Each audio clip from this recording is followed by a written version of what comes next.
Welcome, everyone, to the Islanders Never Say Die podcast. I'm your host, TJ, and with me again, as always, is our NHL analyst and expert, the grumpy old man. They say there is no shame in his game because he is always the same.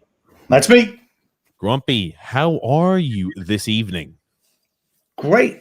How about you? Oh, man, good and bad, Grump. No doubt about it. A lot of Islanders news since our last podcast, right? Number one, since we returned back, I want to wish everybody a happy Thanksgiving, ladies and gents. Happy Thanksgiving.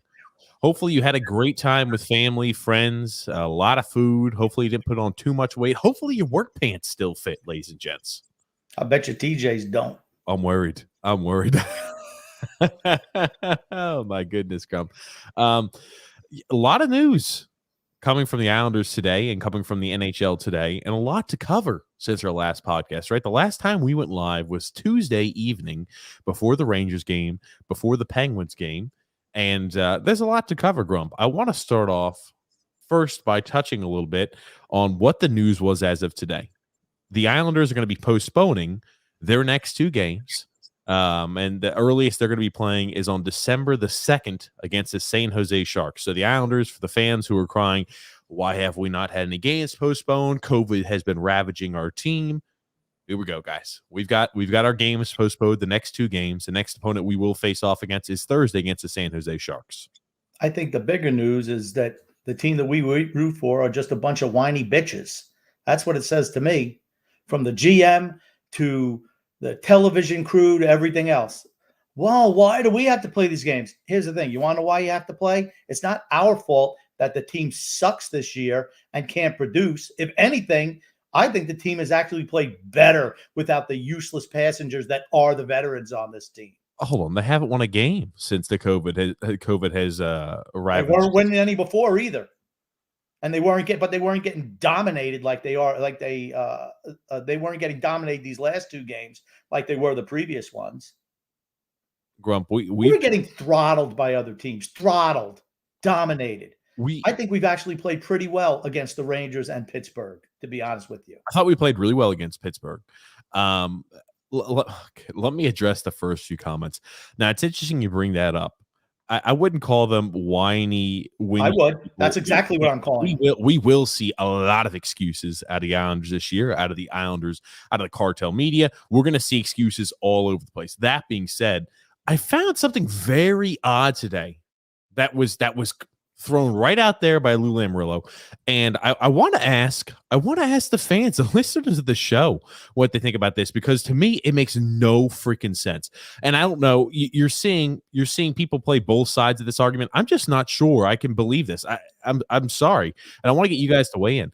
Lou Lamoriello, this is per Andrew Gross, this is per Lou Lamoriello. He said he never asked for games to be postponed. Now, it's true. That's true. He begged the league to postpone the games. He didn't ask, he begged. I'm just confused, right? Because COVID, whether Grumpy wants to admit it or not, our team is better when we have a full lineup out there on the ice, right? Our defense, yes. We can't score goals. But okay, we're going to get into all the reasons why we can't score goals and why our power play looks like trash. We'll touch on that, guys. But I want to mention first off the bat with this comment made by Lou. I don't believe this at all. Are you trying to suggest to me? It means one or two things. Either Lou Lamoriello's incompetence, saying, oh, even though our team was significantly ravaged by COVID, we didn't want to mention or ask the league if we can postpone games. Are you expecting me to believe that a negative advantage or a negative situation you've been put in, you haven't referred or spoken at all to the league about? Bullshit. I don't believe it. Not one bit. I believe he definitely asked the league. It means either you're incompetent and you say, hey, I don't want to ask about it, or it means that you were begging the hell out of him and you don't want a negative spin to be put on it. Because there were other media sources like the fourth line period, that were putting out pieces saying, yes, Lou Lamoriello is consistently hitting up the league office trying to get them to postpone games since the Rangers game. So I honestly believe he probably wanted the game postponed, and I have no issue with it. There's nothing wrong with him asking to postpone games. I don't understand why you would lie about something as silly as this. I don't know why he'd lie about it either, but he certainly is. Here's the thing. The team is bad right now. And any break that they can use, they want to. I think this benefits the Islanders, honestly. Yeah. Not because of the players. It's because we're getting shit canned every night by teams in our own division. And I think that's the biggest thing. We are 12 points out of the last playoff spot, 6 teams ahead of us. I said I was going to give us another couple of games. Well, since they're canceling those, I'll just give it to you right now. The Islanders are not making the playoffs. Just not happening. I waited. They decided to cancel games because they didn't have first of all, there's so many things wrong with this. Where you going, Grumpy? Okay, I'm going to tell you where I'm going. Josh Bailey comes down with COVID, right? And what does Lou Lamoriello say? What does he say? First thing he says, we're going to button it up. We're going to go down. Everyone has masks and all this other thing. Then half the team is getting it. And all of a sudden, all these guys are separated, and Casey has it, and Palmieri has it. So no, Palmieri doesn't have it. Palmieri doesn't have it. Okay. Casey's been confirmed, and they had 3 other members, right? Don't run away with it too much. And 3 other members of the staff. They didn't disclose who it was. Could be the stick. It could be the guy skating or taping sticks. Could be a skate sharpener. We have no idea. But 3 other members of the staff have COVID. That's all we know. Could be Barry Trotz. We have no earthly idea. They probably saw what the Tampa model was to get games canceled, and then Barry probably sent them to a COVID ward without masks and said, hey, go out there and do community service work, fellas. Take one for the team. That's probably what happened. Missed, Grumpy. But anyway, continue on your point. Yeah, I don't know why he's lying. I don't think they should have canceled the games, honestly. And here's the thing. I guarantee you he has been begging, absolutely begging the league to cancel. But would you not be begging the league? I would. Hell yeah, I'd be begging the league. Your team is on the freaking ropes on an 8-game losing streak, and you've got big producers like Anders Lee, again, a guy who's a little bit slow and sluggish here to the start of the season. You've got a lot of big producers that are out there with COVID. You've got your number 1 defenseman and Adam Pelech that's got COVID. You've got a lot of key and integral parts of your team out with COVID. I would be begging the league. I'd be like, man, I need you to postpone some games. Well, you know what? We have all these players getting hit with COVID. I would be begging the league. I and never for you thought to be saying, oh, no, we've never asked for them to postpone the games. Come on, man. How dumb do you think we are? I never thought the Islanders would be making excuses, right? What is the big? We don't make excuses, right? The one thing I hate is when a coach says we don't make excuses. And then as soon as the going gets a little tough, they start making excuses because it invalidates everything that you've said before. Barry Trotz, Lou Lamoriello. Totally invalidates everything. I don't even want to hear it again. I don't want to hear things like why players aren't playing because they're not doing this. No, stop making excuses. I'm sick and tired of excuses from this organization. And that's right from Lamoriello and Trotz, right out of their mouths. Okay, Grumpy. Let's rein it back in and bring it back on target. So I'm really trying to think to myself, why do you because, right, fans, leave it in the comment section below. Do you think Lamoriello didn't ask the league to postpone games? I think he should have. I think he did. I don't know why the question I have is, why is he saying that he didn't? He wants to maintain his reputation. So you think this is all based off of reputation? You think if he asked the league, which I believe any general manager in their right mind would have asked the league to postpone games or delay games or do something because of, you have about a third of the lineup that's out with COVID. But everybody would have been asking the league to do the same exact thing. It's 5 guys. It's not a third of the lineup. I hate when they say that. I hate when they lump bench players in there like that's the reason. Okay. Kiefer Bellows was never even going to play this year. Ross Johnson plays 1 game. And these are the guys. I mean, Bailey was ready to come back and play. He was off protocol.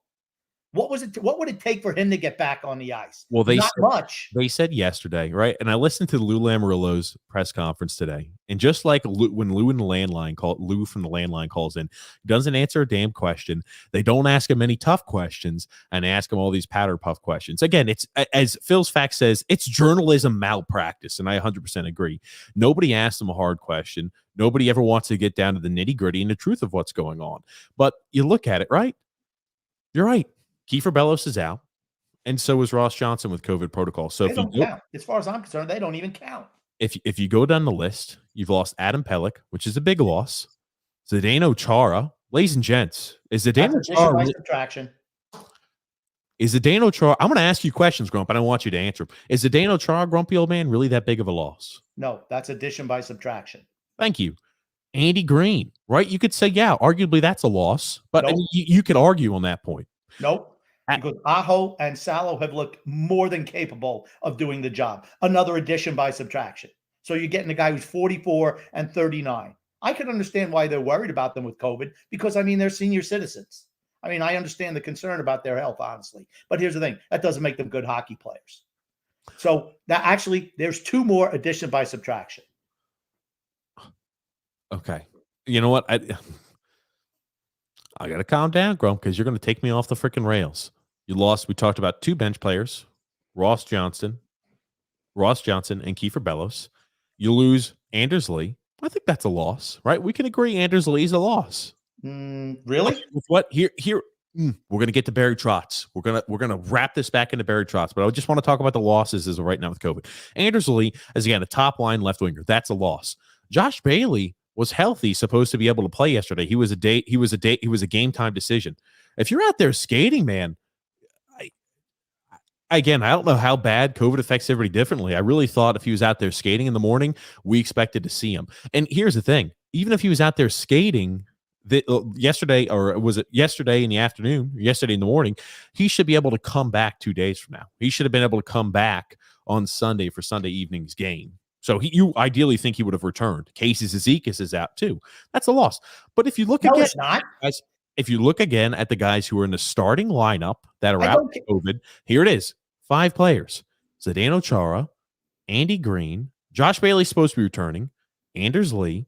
You've got Pelech and Zizekas. You've got 5 players with one that's supposed to be returning. And that's what you've been playing with 5 guys down. But here's the thing. Those guys were not performing as well.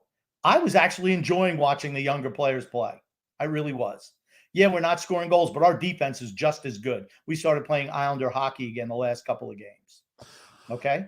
And here's the thing. Here's what Lou Lamoriello and Barry Trotz think, that if these guys get back, that's the magic elixir, is having the old guys come back and everything's going to be great again. What he seems to forget is the team was playing like absolute trash before they went out. What we're gonna hit on that. We got to break it down point by point to discuss why items are the way they are. I really do not think we can argue till the cows come home, right? I think it's justified to say, hey, they should have postponed games. I can also see how it's justified from other teams in the league's point of view to say, no, they shouldn't have postponed games. You only have 5 starters that are out with COVID. People talk about a third of the lineup. That's stretching it. I'm sorry, that's stretching it. I honestly believe that. Right out of the 19 skaters on the ice, you got 5 of them out with COVID. It's about a fourth. And you're supposed to have these players returning back. You would think Zdeno Chara, Andy Green, Anders Lee. Usually takes about a week for these guys to get back in action. So they should have been coming back. I just wonder, we say that the whole, we're going back to all the protocols that they had in the bubble. How come your guys are still getting it if they're going through all the protocols? That's my question. They're under stricting masks everywhere, blah, blah, blah. Well, how come all your people are getting it who are all vaccinated too? How is that possible?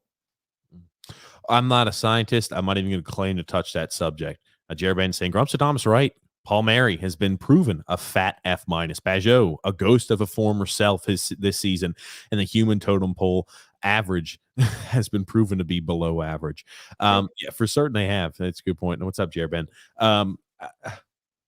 You say how great Anders Lee's, but he's got 4 goals on the season. No, I don't say he's been great. He's been better than what else they're rolling out there. Now, I want to get to Barry. Yeah, but here's the thing. He has resorted back to where he was 2 years ago. Maybe last year when he was hot there for a while, maybe that was the aberration for a guy in his 30s. Hey, he did not have a good year 2 years ago. He didn't have a great start to this year. I don't think he's a great player. I think he's above average. He does certain things really well. But I want to talk about the lineups that they're rolling out there every single night. And you talk about Barry Trotz and where the team is, right? Barry Trotz came out there and said, Grumpy, you will get a kick out of this. And I know fans are probably going to be upset. Oh, TJ Grumpy, old man, how dare you say, COVID has ravaged the team. We're trying to look at this from an outside perspective. We all are fans of the team, and we see our team getting mercifully crucified night in, night out on an 8-game losing streak. We are going to be finding any shred and way to hang on to what we've got positive, right? Oh, well, no, it's COVID. Oh, no, it's injuries, right? Oh, Brock Nelson went out with an injury, and Ryan Pulak went out with an injury, and that's really hurting us right now. You always try to find a way to keep things as positive and as light as possible. But this is just one of those time periods, even when we have our guys return back, there are still underlying issues. And what I don't want fans to forget or to think of, oh, this is all COVID. Oh, it was all the 13-game road trip and it was all COVID, because that's really easy and convenient. And I feel like towards the end of the year, when all the dust is settled, that's the excuse this year. Oh, we started off with a 13-game road trip and COVID hit us early on and we were just never able to recover. Oh, well, it was just pure unluckiness that kept us out of the playoff scenario. But I'm going to let you know something. There are deeper seated issues. Here's the thing. The facts are the team just isn't very good this year. We're just not very good. A lot of our veterans are on the wrong side of 30 and are performing like it. Those are just facts. Stop making excuses. The road trip, the COVID, we got a hangnail. This is the Barry's toughest thing ever in his life. I mean, it's ridiculous. Stop making excuses. Okay, before you get too far into Grump, we're going to have a reset real quick, Grumpy, but remember, this is a twice a week Islanders podcast where we talk every Wednesday, 8 p.m. Eastern Standard Time, and every Saturday, 8 p.m. Eastern Standard Time, just about the Islanders.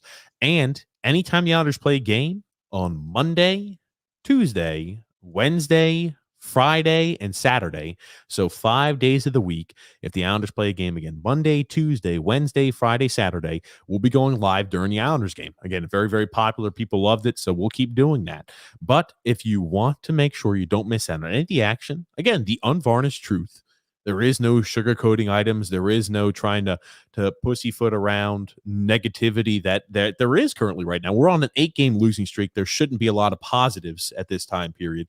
But to make sure you don't miss out on any of the action, make sure you subscribe on YouTube, like on Facebook, and follow on Twitter. Also, you can check us out at TJ and the Grumpy Old Man, a sports podcast we do twice a week on Thursdays and Sundays. Thursdays, 9 p.m. Eastern Standard Time. Sundays, 8 p.m. Eastern Standard Time. And you can find that in the link in the description below, Grumpy. And we did a live stream of Michigan, Ohio State today. It was fun. We had a great time. A lot of good interaction there. A lot of people talking about Michigan, Ohio State. We're going to be doing more live streams during more big sporting events on that channel because, again, people seem to like it. We'll keep doing it. But Trotz came out here and said after the Pittsburgh game, right? This was yesterday evening. This is one of the biggest challenges I've faced in my career, and I started with an expansion team. Wah, wah, wah, wah. Wah, wah, wah.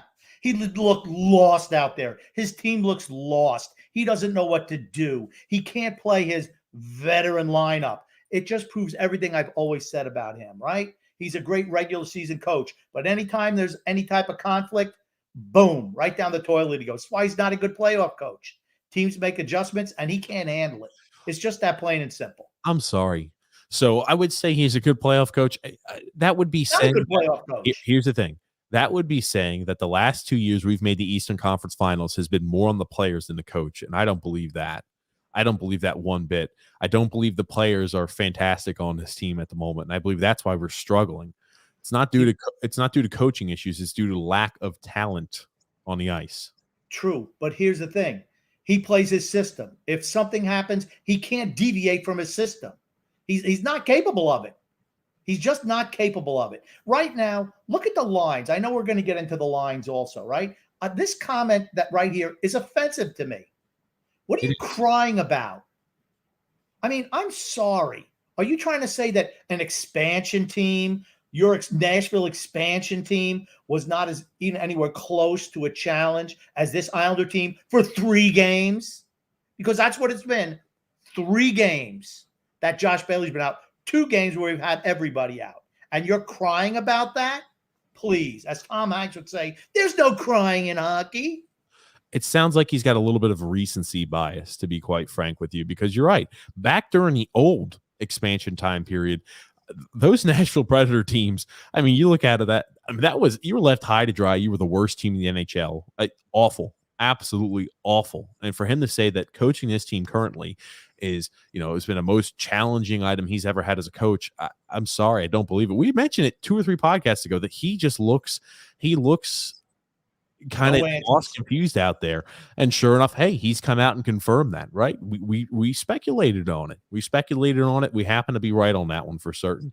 But I don't believe it. I think that's a little bit of recency bias. Maybe it's because of the expectations this team has on it, that he feels like this is the toughest job he's had coaching. But yeah, man, oh man. Here's the thing.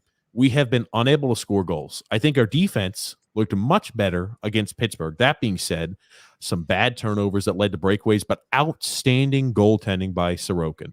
If there is anybody who ever questions who should be the starting goalie, Ilya Sorokin should be the starting goalie. Every single game, he could tie his skates up out there and be on the ice. When he's not out there and Varlamov is out there, I will be screaming from the rooftops, because Sorokin is the best goalie we have on this team by a freaking country mile. By a country mile. How many breakaway saves and opportunities did you have to see in the third period from him standing on his head, keeping the Islanders in that game to say, yep, actually, this is the guy. Sorokin's the guy in that. He's the guy. I'm sorry. He's the guy.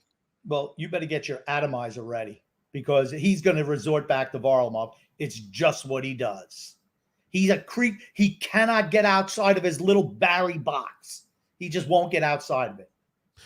Well, and now this was something that Islander fans were asking for. You talk about all the injuries that have happened. Hey, we've seen a few guys. We'll talk about my boy, Otto Koivula, Otto for president, Otto for world leader. But Grump, this was one that was shocking. Barry Trotz was asked about Anatoly Golishev, reported by Brian Compton, B-Comp, saying here, I asked Trotz about scratching Anatoly Golishev again when the offense has been hard to find. Barry Trotz's response, ladies and gentlemen, let this sink in. Barry Trotz's response to this, we've got to generate that from what we have. Goalie, talking about Anatoly Golishev, hasn't proven that at this level. I guess I felt that other people were a little bit ahead of him. I just don't feel he's quite there. Yeah, the leading scorer on the team in Bridgeport, the guy who's shown the propensity to put the puck in the net, and we're starting Andy Adgeroff. What in the literal F are we thinking? What the hell is he thinking? Golichev is a guy who's trying to validate that useless piece of shit, Casper Holmstrom. Without him, he was just an absolute zero. So now he's a C, because he plays with Golichev. There's no other reason, because he sucks, okay? This guy actually puts the puck in the net. So he says he hasn't proved anything at this level. How is he going to do that, Barry, you moron? You got to put him into the game to see if he can do something. Sitting him on the bench doesn't do anything to improve him. How do you expect him to get better? By standing there in practice? Are you going to Hosang him like you Hosang Bellows? I mean, I'm sorry. I just don't understand it.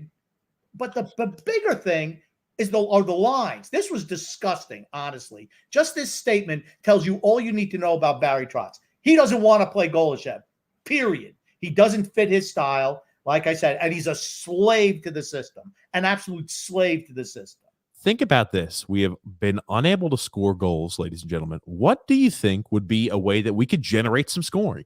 If our team, we're going to play a little hypothetical question. If our team's been struggling to score goals, how would you think and spectate that we would be able to generate some offense?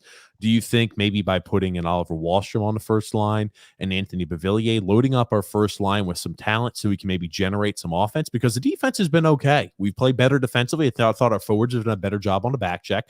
We did a better job defensively against the Rangers and against Pittsburgh. So what do you think, Grumpy? You think it's by maybe putting together some offensive pieces like Wahlstrom, Beauvillier with Matt Barzal? Or do you think it's by anchoring Matt Barzal with a third line Finnish Zach Parise, who's got 0 goals on the season, and teaming him up with career AHLer Andy Adgeroff? On your first line, Andy Adgeroff and Zach Parise, centered by Matt Barzal. If you're Matt Barzal, how do you think you feel? I think beyond frustrated. I couldn't even put it into words. It's got to be beyond frustrating, though. You think? I mean, I can't get over, other guys are ahead of him defensively, offensively. Okay. So who you talk about? Zach Parise, 0 goals on the season. Richard Panik, 0 goals on the season. Casey Zizekas, 0 goals on the season. Matt Martin, 0 goals on the season. I mean, these are the guys you're talking about. You don't think that sitting one of those useless carcasses for one game is going to kill you? I mean, I'm sorry. I'm just sick and tired of the excuses that I hear from this coaching staff and the front office. I'm I just would sick of it. I would be much more prone to let excuses fly if I wasn't seeing ourselves, if I wasn't seeing the Islanders, it looks like, and Barry Trotz avoiding obvious ways to improve the team, right? And here's the thing. We've talked about it before. We don't dislike Barry Trotz, ladies and gentlemen. Do not misconstrue this. We always have certain problems with Trotz. His inability to infuse younger players sometimes in a lineup is number one. Number two, is sometimes the lineup choices he puts out there. Does that make sense to any fan? Andy Adderoff, Matt Barzal, and Zach Parise's on your first line? No, it was On your panic. It wasn't oh, Adderall. panic. It was panic. It was panic. A Okay, throw-in in a Letty trade, who wasn't good enough to make your roster, and Zach Parise, who's been a failure as a third line winger. They get elevated, right? Why would you not at least attempt to try to put some talent around your star player? Maybe an Oliver Wahlstrom, who's not afraid to shoot the puck, who would benefit from the type of game that Matt Barzell plays. Maybe Anthony Beauvillier. Maybe that's a line you should put together, because I'll tell you what, that disaster of a second line, Palmieri, Pajot, and Beauvillier, they've been abominable the 2 games they've been together. And he never even thinks about changing it up. I mean, you mentioned it earlier. Oliver Wahlstrom was never going to play with Matt Barzell this year. And I'll tell you what, if he's not playing with him now, he has no shot of playing with Matt Barzell. think about that, right? 5 players, 5 everyday skaters of our lineup are out. And Oliver Wahlstrom is still playing on a third line, still playing bottom 6 minutes. We've got, right, think about that. A guy with a skill set of a top 6 as a top 6 forward is still playing bottom 6 minutes on a third line with many players out due to COVID and injury. It's wild. It's nuts. It's stupid is what it is. It's moronic. It's submoronic. And Chase H, yeah, I think we looked pretty good, but we just couldn't score. That's right. Well, that's when here's the thing. When it looks like you're self-sabotaging yourself as a coach, I'm sorry. It almost makes me wish we had Jack Capuano back. Oh, stop. You're being ridiculous. He put guys out there that could work together as an offensive unit, though. Here's the thing, too. If we had, let's say the second line was working and everything was going like a well-oiled machine, I could understand why he would say, hey, I can't break this line up. I can't put some players with Matt Barzal because every other line's playing so well. And sorry, Matt Barzal, you're the odd man out. No, every single line has been so offensively inept with chances sprinkled in here and there that you should be throwing everything into the grinder. Because let's be honest, right? The COVID will subside. Everything will subside. And you want to make sure whatever types you want to have, hopefully your guys that are healthy now, you want to have them hot. You want to have them start to gain some momentum.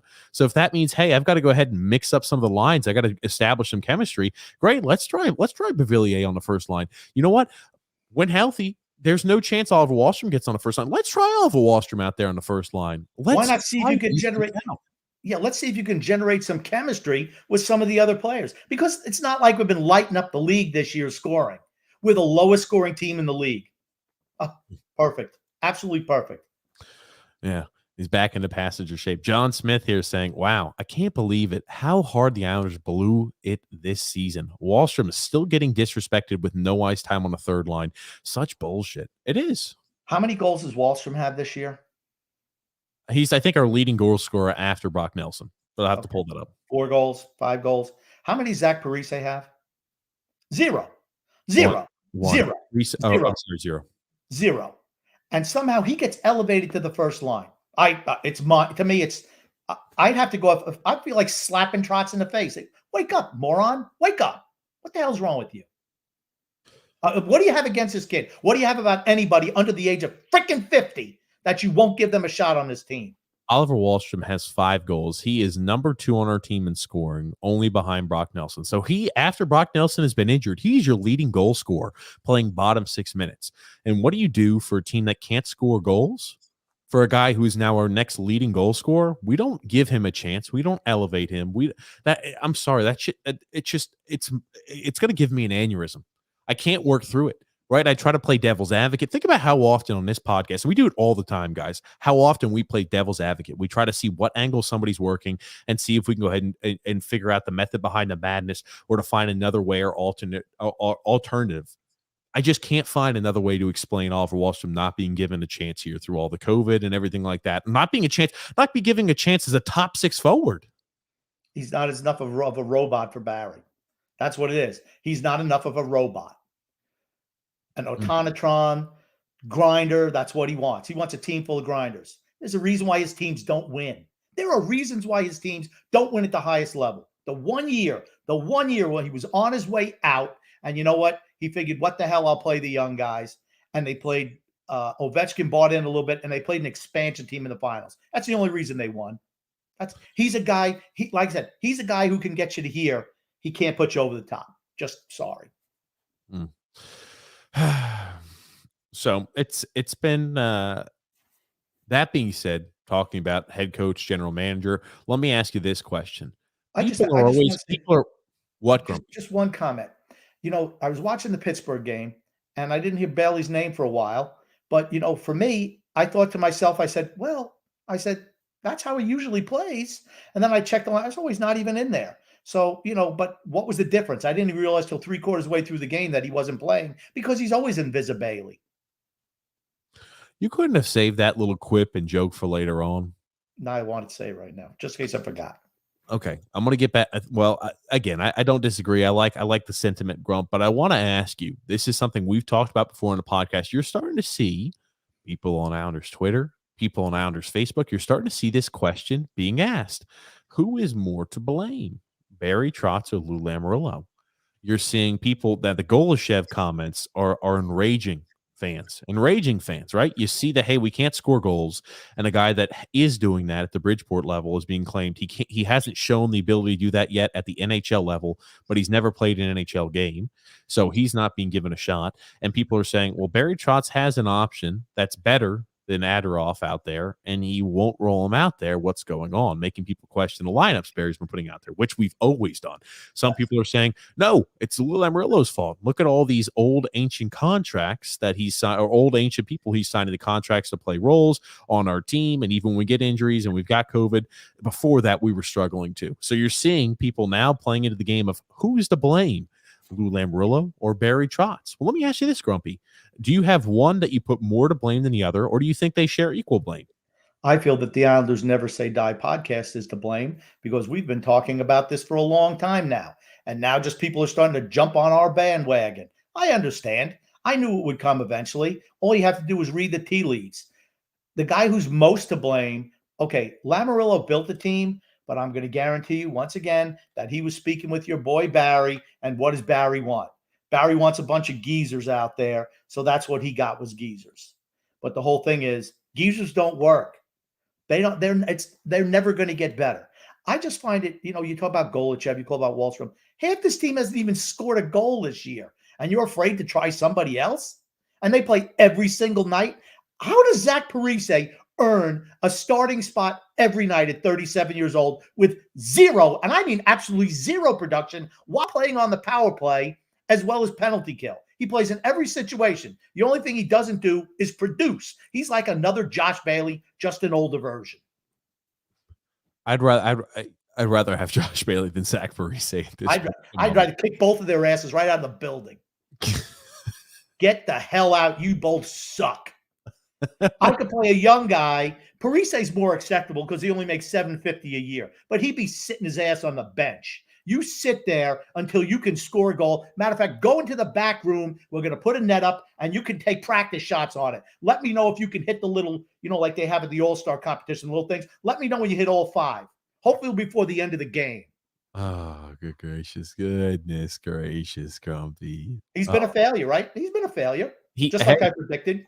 He has been a goals, right, TJ? You said about 20 goals? Is that what you said? I said no. I said 10 to 15. Yeah, why don't you say? Oh, no, you didn't. Absolutely, you did not. Yes, I did. I said 10 to 15 because you're you lying. said, now you're lying. Wait, hold on. We talked about this last podcast and even asked you, and you said, "There's no." Why don't you say that? Can you stop? Can you stop, please? No. You said, Jesus Christ.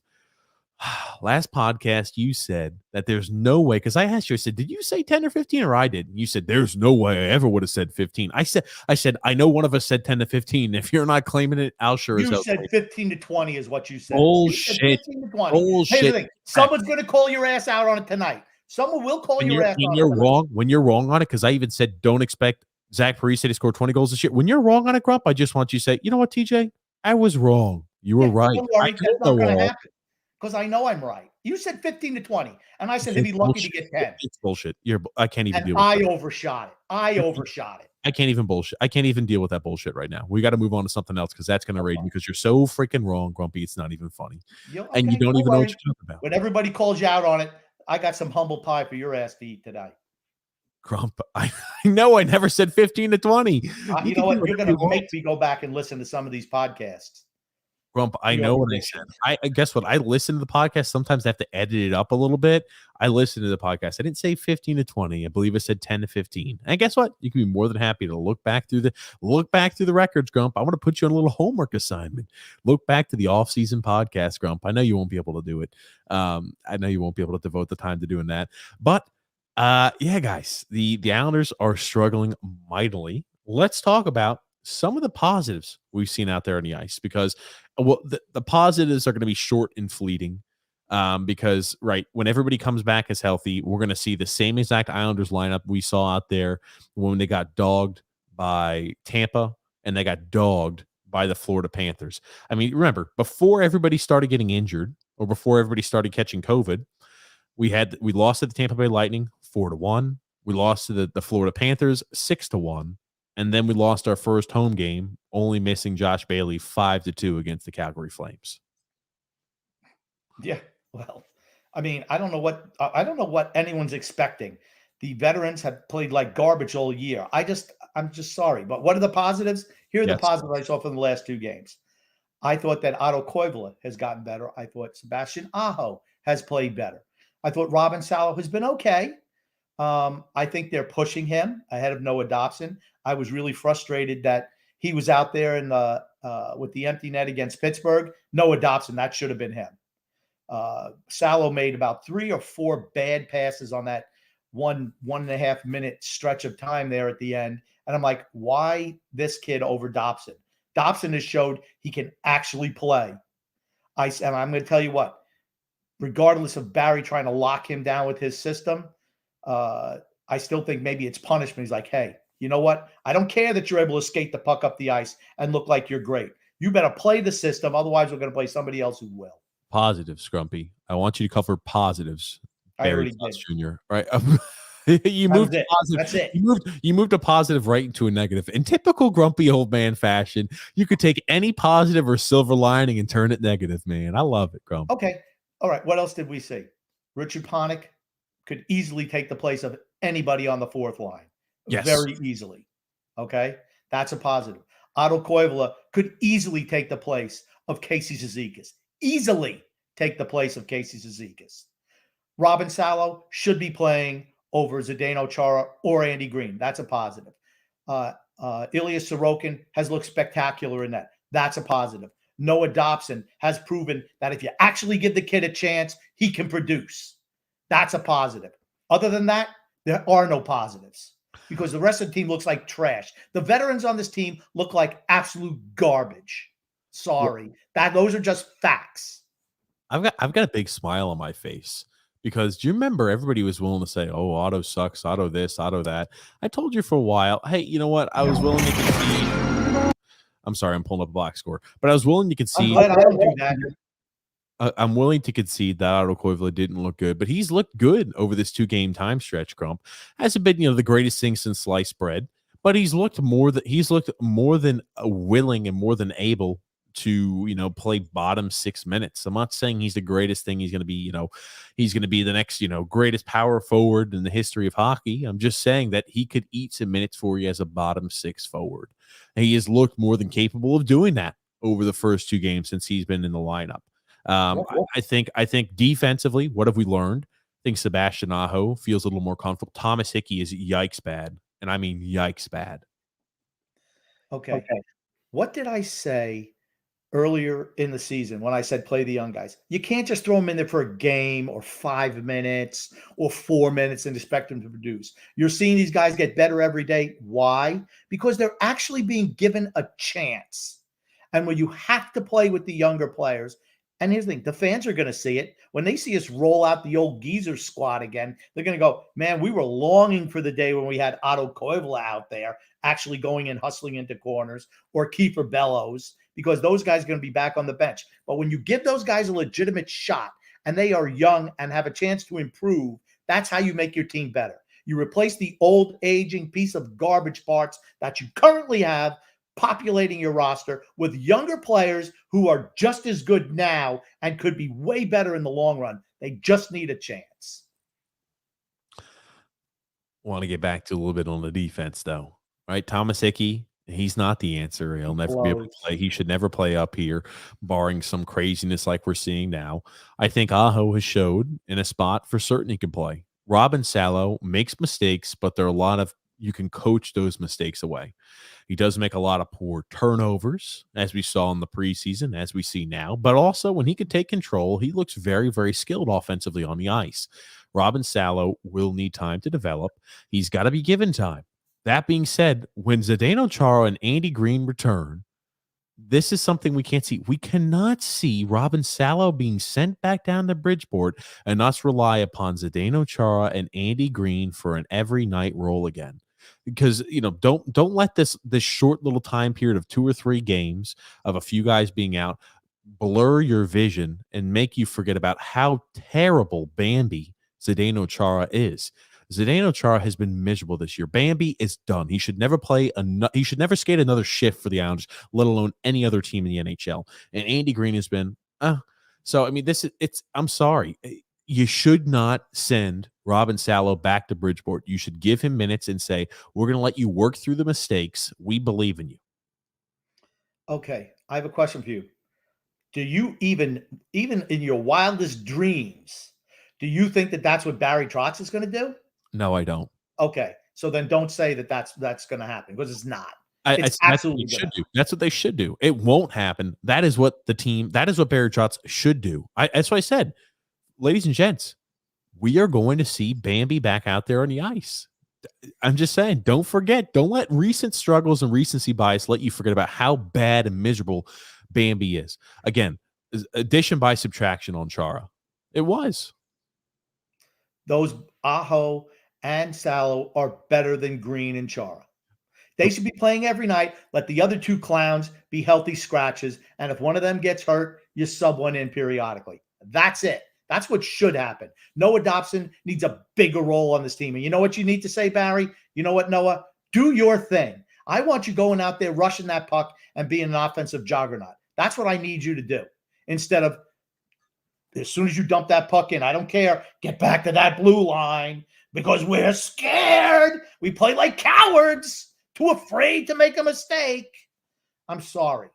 I mean, the veterans can make a boatload of mistakes. A rookie makes one, they get benched, cut, sent to Siberia, whatever they do. Hosang. That's just what happens on this team. That's why we're not going anywhere in the long run. Want to bring up, Grumpy, comments. Mentioned people are angry. I can feel it. Michael T said, I just read there's one team, one Eastern Conference team interested in Evander Kane. I can promise you it's not us. As long as it's not us, I could care less. I was about to say, right, with all the issues we had with Bodie Wild not willing to get vaccinated, we said, hey, we're shipping you off to Europe to play hockey. There's no way in hell we're bringing in a guy who faked his vaccination card. I mean, I don't even want to get into that. Yeah. So as long as it's not us, I'm happy. Yep. And here's the thing. I wanted to bring up what you had mentioned to me, Grumpy Old Man, and what's up, Alexander, about Anson Carter.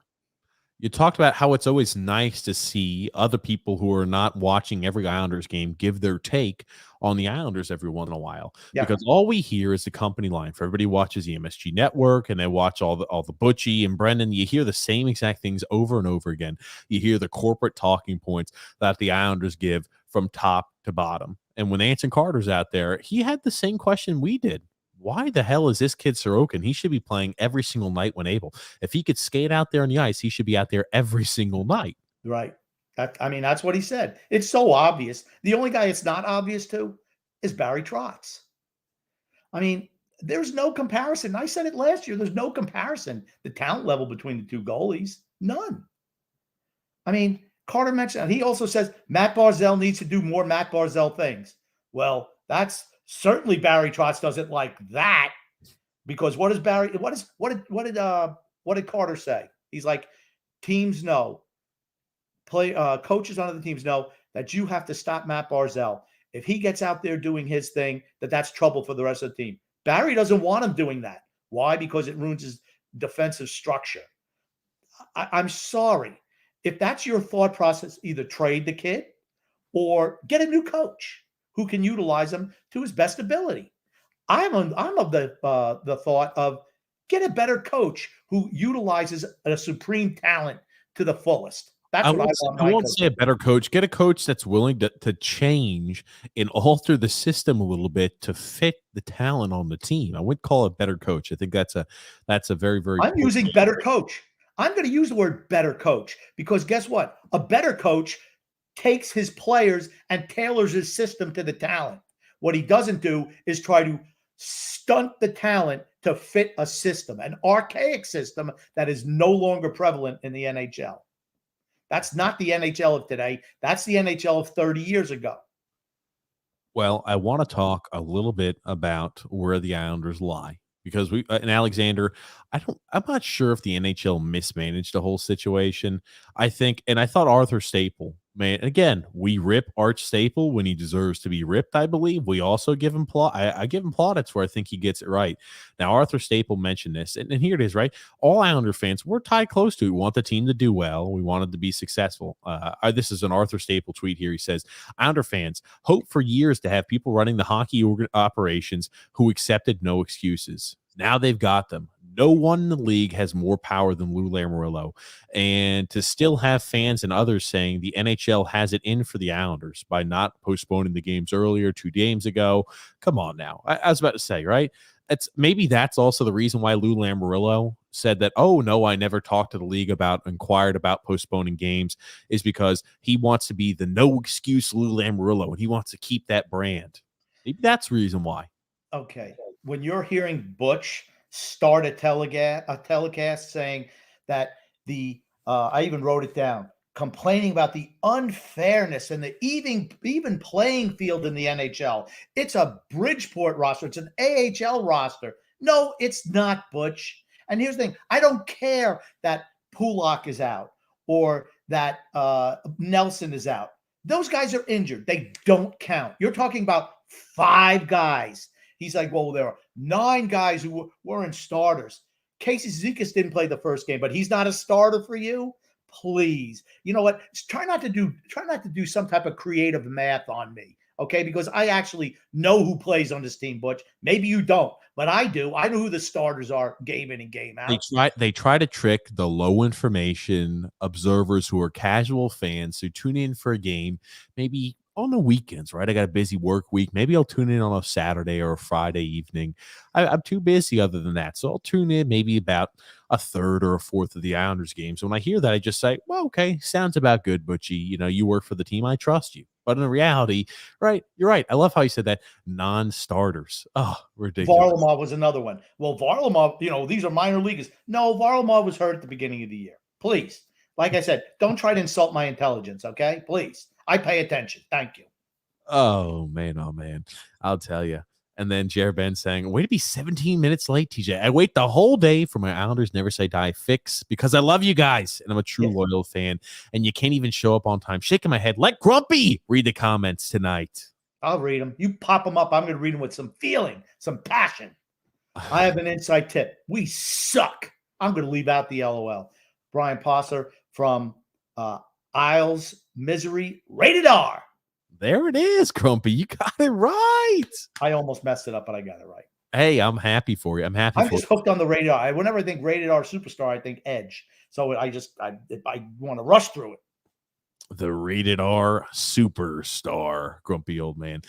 Speaking of that, I know a lot of you guys, a lot of fans have wanted for a long time. They wanted us to have the merch store open, guys. We've got the designs up and running. We have got that. And I'll flash it up on screen. We have got, oh, let me pull that up for us. We've got the shirts. We have got the merchandise up for sale. And guys, I can't say some of these shirts, there could never be truer statements. When you look at it, I'll zoom in for us on a few of these, Grumpy Old Man. We've got Barry and the Vets, the Grumpy's Groupie shirt. Look at this, Grumpy.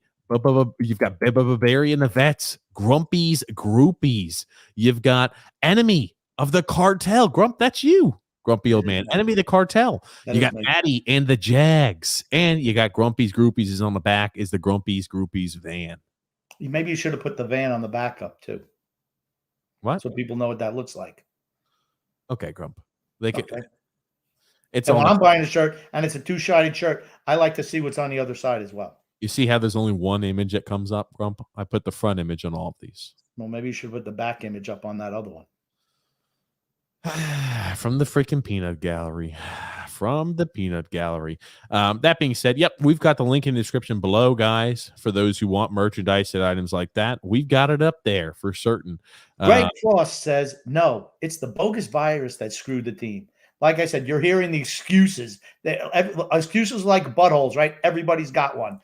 The too many games on the road, even though we had, 4 or 5 days in between. They probably were at home longer than on regular home trips, home stands. And, now it's the COVID. What's going to be next? How about the fact that your team isn't very good right now? Yeah, and we hope, number one, everybody's has had a happy Thanksgiving, a happy time with family and friends. Thank you, Rody the Riff. Absolutely. And happy Thanksgiving, everybody out there, for certain. I will tell you, let me ask you this. You talked about, and this is posed by Drew L. Where's your optimism? How long are you giving it for the team? I see some fans that are willing to say, I want to wait until after everybody recovers from COVID with Robin Salo in the lineup before I discuss any type of, anywhere where I'm putting the teams or if I'm counting the team out. Have you already counted the team out, Grump, and why? Done. We're done. Season's over. Why? Because Barry Trotz is incapable of being flexible enough to alter his system and put in younger players. The older guys have not gotten the job done, period. He's managed to almost submarine the career of Matt Barzell all on his own. Great job, Barry. Fantastic job trying to ruin the best player this team has. Great job. But that Josh Bailey going to roll that piece of shit out there every single night. He's not working. He murdered the second line. What do? We put him on the first line to kill that one too. Then we put him on the third line, murdered that one. And now he's trying to murder the whole team. Josh Bailey he's a disaster, but he wants to roll him out every night. I'm just sick of him. Jared Ben wants you reading the comments, Grump. So I'll let you read I'll let you read this one. Okay. Should have been postponed 3 games ago. Here's the thing. We probably should have postponed the season before it started because I saw this disaster coming from the beginning. John Smith, and I want to ask you, this is a good point here. Seattle is 7 minutes. They upset the Florida Panthers. Eberle had 2 goals tonight at least and has 11 on the season. That's almost as many we scored as a whole team, isn't it? As an Islander fan, Grump, do you feel spurned that Eberle, we have a talent like Eberle who, with Seattle, when they say open up your game, we want you to focus on offense and scoring. You've got a guy who, in Eberle, is on track to score well over 30 goals this season. He's got 11 goals, more than any other Islander this year. Eberle's got 11 goals after he leaves the Islanders. What's your take on that? Does that make you upset? Does that spurn you? Does that make us feel like, hey, maybe we should have utilized him differently? When you see things like that, and Islander fans are going to start bringing that up as Eberle continues to score more and more goals, which is evidently going to happen for the Seattle Kraken. People are going to ask, did we incorrectly leave Jordan Eberle unprotected? And should we have protected him? Should we maybe have exposed Matt Martin and kept Jordan Eberle? And maybe we didn't need Kyle Palmieri. Kyle Palmieri with 1 goal so far this season. Jordan Eberle, who's got 11. Here's the thing. Jordan Eberle was never going to score 11 goals in the season for this team the way Barry Trotz has it. We've often talked about how Jordan Eberle subjugated his game to play for the Islanders. So, yes, he's producing his thing. He'd be producing anywhere else in the league except for this goal-starved team because we don't believe in scoring goals. That's not the Barry Trotz way. He had to play defense. It's all about playing defense. That's why we draft Casper Holmstrom's over Philip Tomasino's or Connor McMichael's or Arthur Kaliev. Because what do? All they do is score goals. Last time I checked, you need to score to win. I mean, how many games you're going to get shut out before you realize that's a problem? I'll tell you. It's and this is a long one here for Frank K. I'll let you read this, Grump. It's 1996 again. Trotz needs to go. He proved that with that Golachev comment that he's not meant to be here anymore. It proves the youth killer coach nickname I gave him is correct. Yes, it is, Frank. What youth is going to want to play for this guy? He's uninspiring. It's like having a bad teacher who has his favorites but doesn't compliment others. I'd pull that kid out of the class. Lou needs to go too. These guys are so out of touch. If I'm a youth guy, I'd rather play for Gallant than Trotz. He's 100% right. I mean, 100%. And I'm going to say it again. Just piggybacking on the Jordan Eberle comment about the goals he scored. If you're an offensive talent, why on God's green earth would you ever come play for Barry Trotz and this team? I would never do it. Let's say you're a 30-goal scorer. You want to come here and score 10? Is that what you want? No, it's not. So through 21 games so far this season, and given, right, the Seattle Kraken, even shitty teams, I'm going to play devil's advocate, even shitty teams have to have players who score. That being said, through 21 games, Jordan Eberle currently has 11 goals for the Seattle Kraken and 5 assists. He's a -10, though. He's a -10, and they're not winning. Well, I hate to tell you what, Barry. Oh, your team's not winning either. And guess what? The Kraken have more points than your team does. Well, here's a sad part. And they're winning games now. Here's a sad part about it. The Islanders have the second least goals per game out of any team in the NHL. The only team that has less goals per game in matchup than the Islanders are the Arizona Coyotes. The 4-14-2 Arizona Coyotes. But don't worry, guys. We are averaging 1.88 goals a game. The Arizona Coyotes only averaging 1.85. You want to talk about what is the need we've always had? Goal scoring. It hasn't been defense. It hasn't been goaltending. You know, signing Chara was a huge mistake. We've now learned that Robin Salo could have stepped in, even with the mistakes he made, still would have been better than Chara on the defensive side of the puck. I firmly believe that. It's always been offense. It's always been the lack and inability to score. We had this issue before COVID. COVID, you know, has exacerbated that because you're playing Matt Barzal essentially with, at this point, Panik, who's an AHLer, best case scenario, and bottom six Zach Parise. Mind blown. Aho has been better than Salo. Aho has played better than Salo. Everyone wants to say Salo's the savior. Aho has played better than Salo. I'm sorry. Those are just facts. New D is not the problem. Actually played pretty decent. We can't score. The offense is non-existent. And you have totally neutered Matt Barzal. If I'm Matt Barzal, I'm like, boop, boop, boop, boop, boop. Hey, Mr. Agent, get me the hell out of here. That's what I'd be saying. Oh, stop. Excuses are the hallmark of Rangers fans. Don't be a Rangers fan. It should be like a public service announcement. Islanders, don't be like the Rangers. Stop making excuses. The biggest excuse is that Barry Trotz won't implement a different system to fit the players on the team. Well, I agree with this. Matthew has said, let's not be ridiculous here. I agree that we needed to change things up, but we're a better team with all the guys in. It's ludicrous. Yeah, for certain, Grump. I think you're being, you talk about being bombastic. We're a better team with Anders Lee on the ice than Richard Panik. We're a better team. Where's the proof? We're playing closer. Games are getting closer. We're playing Barry Trotz hockey as opposed to when the veterans are in there. We were a nightmare defensively. A nightmare, hemorrhaging goals night after night after night. Well, changes to the defensive side of the puck, that might be fine. Offensively, we have looked hideous, right? Our forward group, Anders Lee is definitely a plus back on the ice. Come on, please. It's better than Andy Adderoff. It's a better when we're healthy. Our forward group out there with minus the COVID issues is better than what we've been sporting out there. I think our defense has started to round about a little bit, right? That should give Islander fans a little bit of hope and optimism, right? Even though our goal differential is minus 20 so far, 17 games into the season, the fact that we saw the younger guys, the defensemen, I don't think Grant Hutton is ever going to be a guy consistently here in the NHL. Thomas Hickey isn't either one of those consistent spots. But when you add a Pelech and Pulak back, who's to argue that you should not see Sebastian Aho and Robin Salo in games on a consistent game since Zdeno Chara and Andy Green? First of all, I didn't say we're a better team. I said we're playing better with those guys out of the lineup. That's what I said. And we are playing better right now. Maybe not offensively, but playing the Barry Trotz system, which is all he cares about, than earlier in the year. Yeah. Alexander said Lou Lamoriello did ask for games to be canceled, and we came out and said it before the second game at UBS. Well, maybe, and Lou definitely lied there. I don't get the reason to lie. Maybe because your hubris is so large that you think to yourself, oh, I cannot have my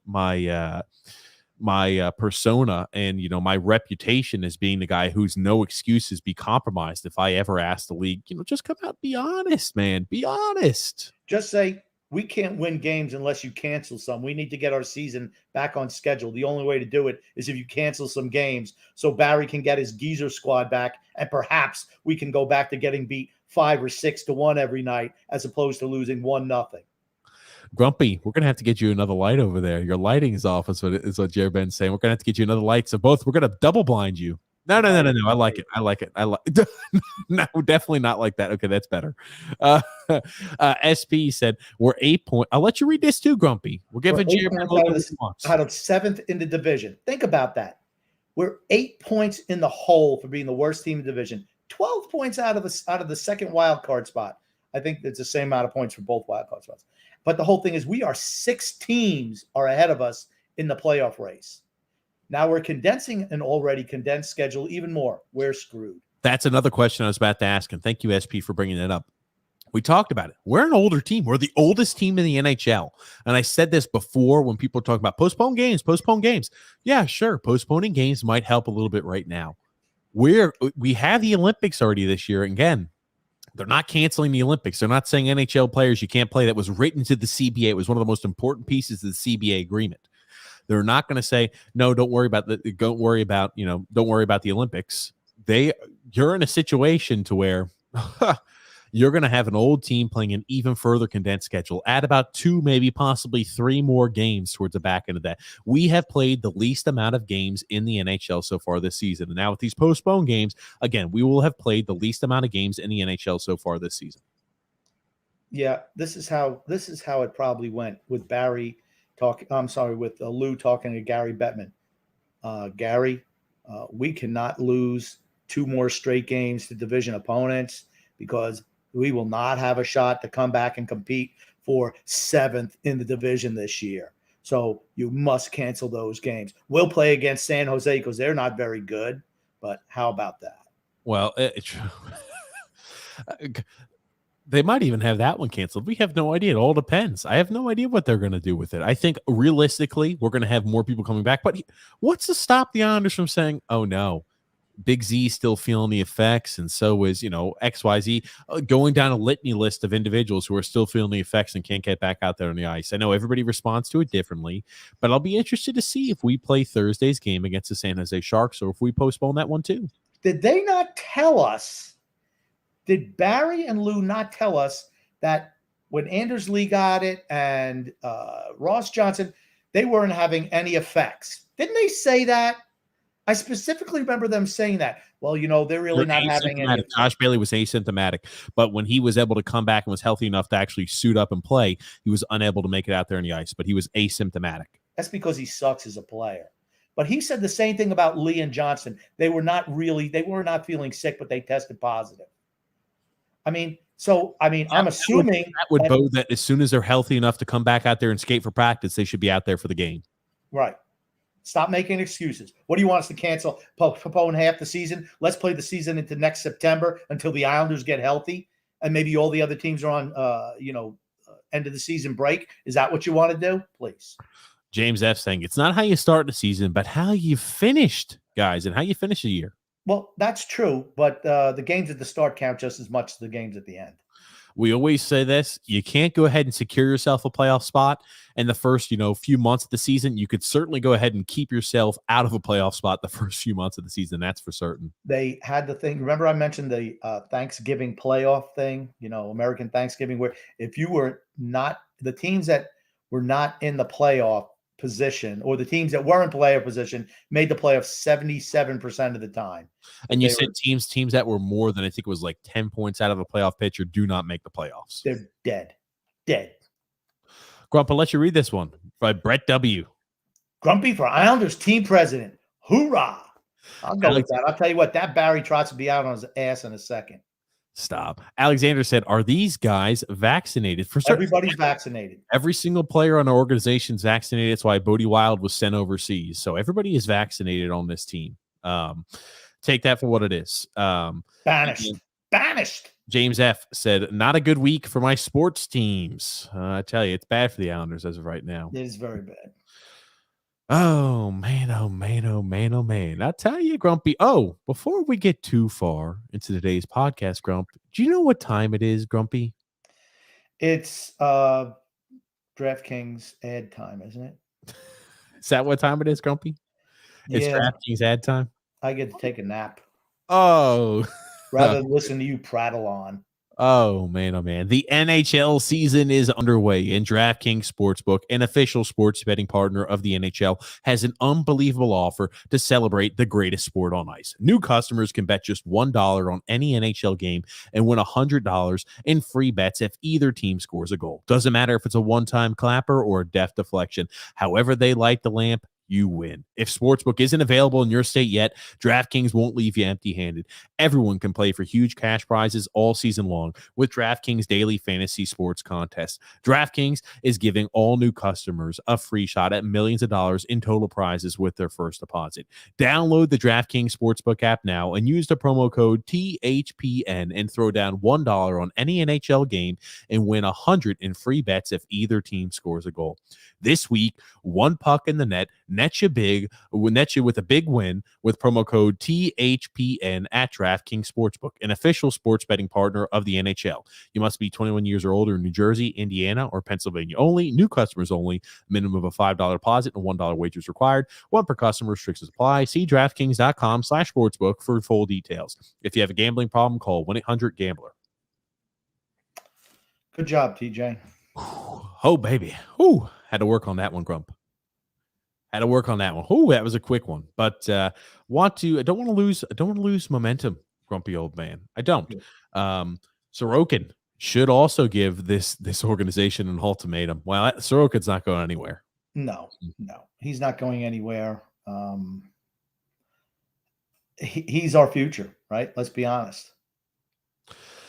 But I guess they feel like, hey, the team might be struggling a little bit. Michael T said, easy with the shaking of your head there, Grumpy. You don't want to pull any muscles. Something I have noticed, I'm shaking my head a lot because I'm just frustrated right now.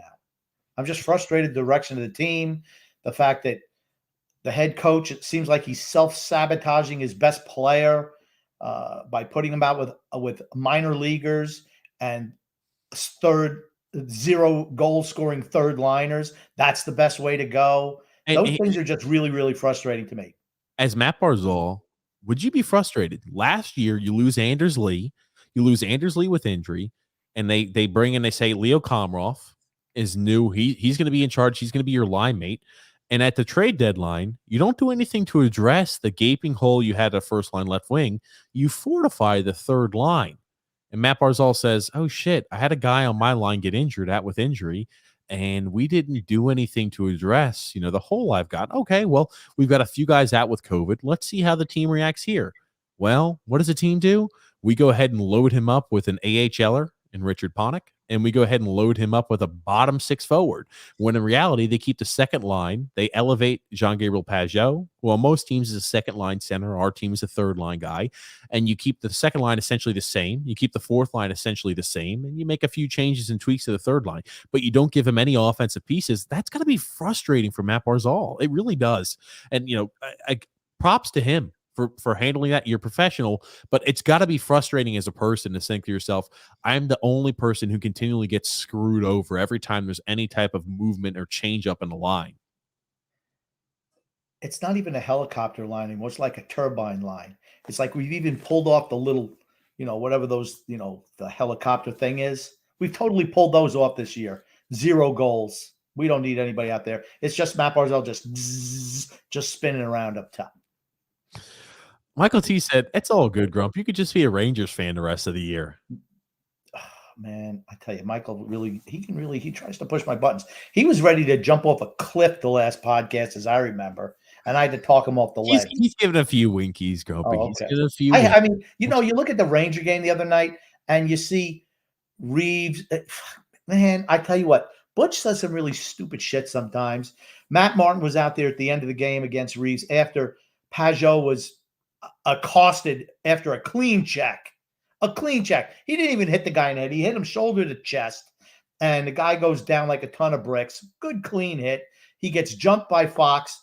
No instigation penalty. Fox should have been dumped. And then Lafreniere comes out. Yeah, Jesus. Whatever. The guy who scored a good goal against Boston yesterday comes 2 hands Pajot right in front of the referee. No call. Then jumps him. And he doesn't get an instigation penalty. Then George Reeves goes out there. They send Matt Martin out. And what's Butch's excuse? What should Matt Martin do there? He should go out there and fight anybody, right? That's his supposed job. He should go out there. But Butch makes an excuse. Well, there's no reason for Matt Martin to go out there and fight George Reeves now because, first off, it's not George Reeves. It's Ryan Reeves. Whatever his name is, Reeves. The guy they picked up to get a little bit tougher seems to have worked for them, I guess. Don't go. He doesn't need to fight Reeves. Why? Because, the game's no longer in doubt. There's no reason to do it. No, the reason is because you can't let them bully your team, Butch. Stop turning into the old Rangers. Grumpy, I've noticed something by that little spurt. There's no way in hell you can be a Rangers fan, or either that or you're in some real deep conspiracy. You cannot pronounce Lafreniere's name correct, and you're saying George Reeves instead of Ryan Reeves on a consistent basis. So you must know very little about the Rangers lineup, or you're such a Rangers fan that you have to throw everybody off the scent. I've always called him George Reeves. I know his name, but I've always called him George Reeves. I think of the old Superman guy. George Reeves was the actor who played Superman in the 1950s live action show.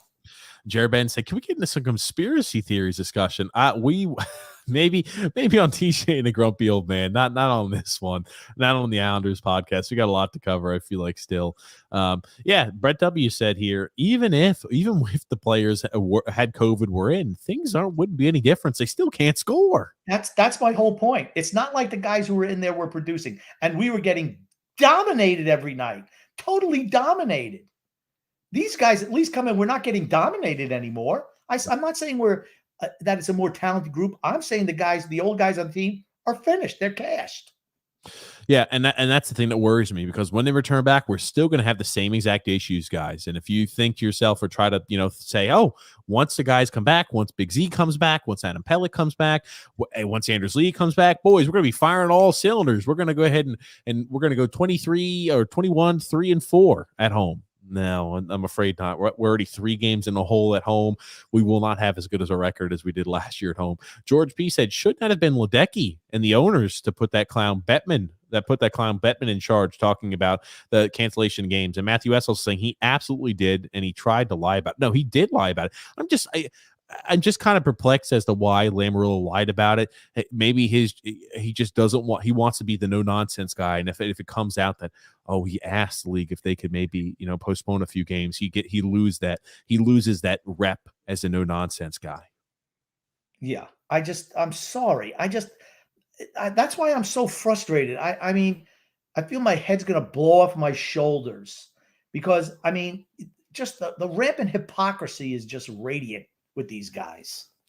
It for certain is. It for certain is, Grumpy. And that's the thing that always upsets me. I don't like the hypocrisy. I don't like the lies. Delaney R says, we would have lost at least 4-0 to Pittsburgh if it wasn't for Sorokin. He looked amazing, had great saves. In the first 3 minutes of that game, he must have made, I want to say, 6 point-blank saves. I mean, he stopped Crosby, who had a wide open net. He comes and makes the play. I mean, the kid is fantastic.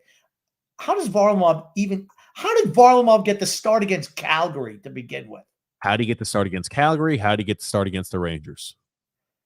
I'd roll this kid out there every single night. Why? He gives you the best chance to win, Barry. I know you don't believe in that. Guess what else gives you a really good chance to win? Putting Oliver Wahlstrom, a guy who could put the puck in the net, up there with Matt Barzell, as opposed to playing a couple of zeros on both sides. Yeah, Sorokin had a fantastic evening. I'm sorry, he has been. You talk about the point blank saves. You're right. He had the huge saves against Crosby. He was saving breakaways against Crosby. I'm at a point to where I think to myself, okay, I get it. Varlamov had a good year last year. Sorokin's having a fantastic year, and still we're rolling out Varlamov on a consistent basis. It just kind of leaves me questioning what the hell is the thought process. Look at that point blank save. Sorokin did so many things to keep us in that game. It's not even funny, Grumpy Old Man. I'll put this large screen so it's easier to see. Yeah, Look at this. He's sliding. Look at this. It's a one-time pass and effort. Pajot doesn't have he puts a stick on the ice a little late there, squeaks right through him. Oh, man, oh, man. And who the 25? Jesus Christ. Oh, okay. Hold on. Can we talk about this? 25's Aho, right, Grump? Yep. He's got to do a better freaking job than that, man. He's Yeah, got two guys. I'm sorry. You're right. Oh my God. He's got to do a better job than that. Must do a better job than that. You got two Penguins wide open in front of the net. Wide open in front of the net. The first 3 minutes of that game were brutal. He kept us in it. Honestly, he kept us in it. And we settled down after that. But, here's the thing. When you're playing young guys, it's going to happen. But here's the thing. They have a chance to get better. The old guys don't have a chance. Andy Green, Zdeno Chara, they're not getting any better. They're getting worse by the millisecond. Every single second, every breath they take, they get worse as a player. Yeah, so you got Hutton up top, and it leaves Aho is kind of abandoning his way. But look at this. This is a point-blank opportunity with first ballot Hall of Famer Sidney Crosby getting an opportunity to shot. Again, he kind of bobbles it a little bit, but he gets the puck somewhat up. A hell of a save by Sorokin. A freaking fantastic save by Sorokin. Unbelievable. I'm just thinking to myself, man, oh man, this kid is the best goalie we have seen in an Islanders uniform. And again, you talk about the points. Oh, Robin Leonard put up good numbers. Varlamov put up good numbers. This goalie, pure talent-wise, this is the best goalie we've seen since what? Billy Smith? I think he's better than Billy Smith. You think this has it? You think Sorokin is the best? He has a chance to be the best goalie in Islanders history? Yeah, okay. Sacrilege. Let's go ahead and you talk about some positives, right? Hey, we're not all negative here. I never thought Billy Smith was a great goalie. I mean, he came up big in big games, but this kid is just fantastic. Goaltenders today are better than goaltenders years ago. The butterfly style makes them better. It just does. So, I mean, it's tough to compare between eras because they play the position so differently now than they did. This kid is so athletic. That's what sets him apart. He's like a freaking acrobat in net. He's a cat. Like when you hear cat-like reflexes, this is a guy that's a quintessential cat-like reflexes. Scott L. saying they call up Goloshev. Barry said in a post-game presser he didn't think Goloshev was ready. Then why call him up? Mind-boggling, right? Talk about being hypocritical. Jer Ben saying here, Godfather Lou had 100% told Bettman they have to postpone the games or I'm going to make him an offer he can't refuse. Lumerta. How do you pronounce it? Lumerta. Oh, God. Lumerta. Oh, man, Grumpy. I'll tell you. It's there is some positives, though. Sorokin looked fantastic. I want to talk about some positives. The young guys, I think defensively, I think we could see it. Salo has the ability to be a top 4 guy, makes a few foolish mistakes, but he'll be able to work through those. No doubt in my mind. He will. Salo, Koivula, Wahlstrom hasn't been great, but here's the thing. You're playing on third line, limited minutes. But I liked what we've seen from the young defensemen. They're upgrades over Chara and Green. They're just upgrades. Grumpy. Jerben says, which Powerpuff Girls would Josh Bailey be? Whatever the one that the weakest, softest, most useless one. I don't know which one it is. I never really watched the Powerpuff Girls. I think my kids watch some of them sometimes, but I didn't do enough to pay attention. Don't worry, Grumpy. We'll show you. I'll show you the Powerpuff Girls. Okay, did they actually they have different powers, or are they all different? I think they all just have powers, and it's about girl power. Trust me. They put, I think, this show on. Oh goodness gracious. Let's pick the kid rated Powerpuff Girls because that's what we're looking for here. But Grump, you've got gee, I know one of them was named Bubble, Buttercup, I don't Bubble. care about their names. I'm going to look at them and tell you which one is Josh Bailey. I screwed up. I screwed up the post. So give me 1 sec, Grump. It's going to take a second here. Okay, got that. Let me go ahead and share this for you, Grump. But yeah, I'll be interested to see what your response is. Goodness gracious. Got to give me a sec here. Yeah, that's okay. Actually, I already have my line for this, but I'm going to wait for you to post it anyway. Here you go. They're your Powerpuff Girls. He's not any of those. They are way too tough for him. Way too strong. They look like they could produce. They did. They saved the world. That's for certain. I know his thing. And Josh Bailey does not fit that criteria. James F. saying, still a little laying in bed, trying to get better with my sciatic. Ooh, I'll take the sciatic nerves or something, man. Oof, I'm not a big fan of. Oh. Josh Bailey couldn't even save his own position in the lineup.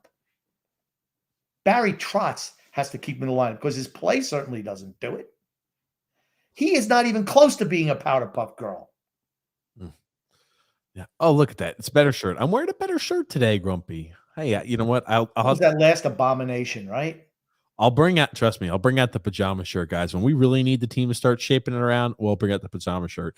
I'm not sure, Frank K. I'm not sure if we're going to hit, the fan base and a lot of empty seats. I thought there were empty seats the first few games. Apparently I was wrong, but we'll see. You lose a few more. You're on an 8-game losing streak. That's the longest that we've ever had under Barry Trotz and the regime here so far.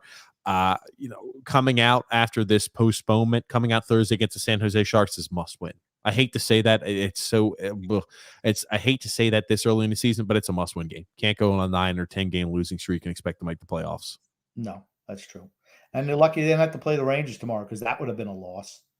Yeah, people are definitely saying we lost George Bailey or Josh Bailey. It's not a loss. George Bailey, I'm thinking about It's a Wonderful Life, Grumpy. Well, you know what? What was the thing with George Bailey? Wish he hadn't been born? I wish Josh Bailey hadn't been born. Oh, there it is. There it is. Selling tickets to the funeral. Andrew L said, come on, TJ. No, I don't wish him dead. I just wish he wasn't born. Then I never would have known about him. Or how about this? How about some other team? How about some other team pick him?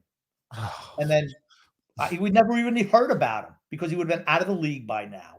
Oh, goodness. Andrew L said, come on, TJ. There is absolutely no argument that Chara should be in for either Aho or Salo. Both skate well, both move the puck well. Chara stands there and prays to God the puck hits his stick.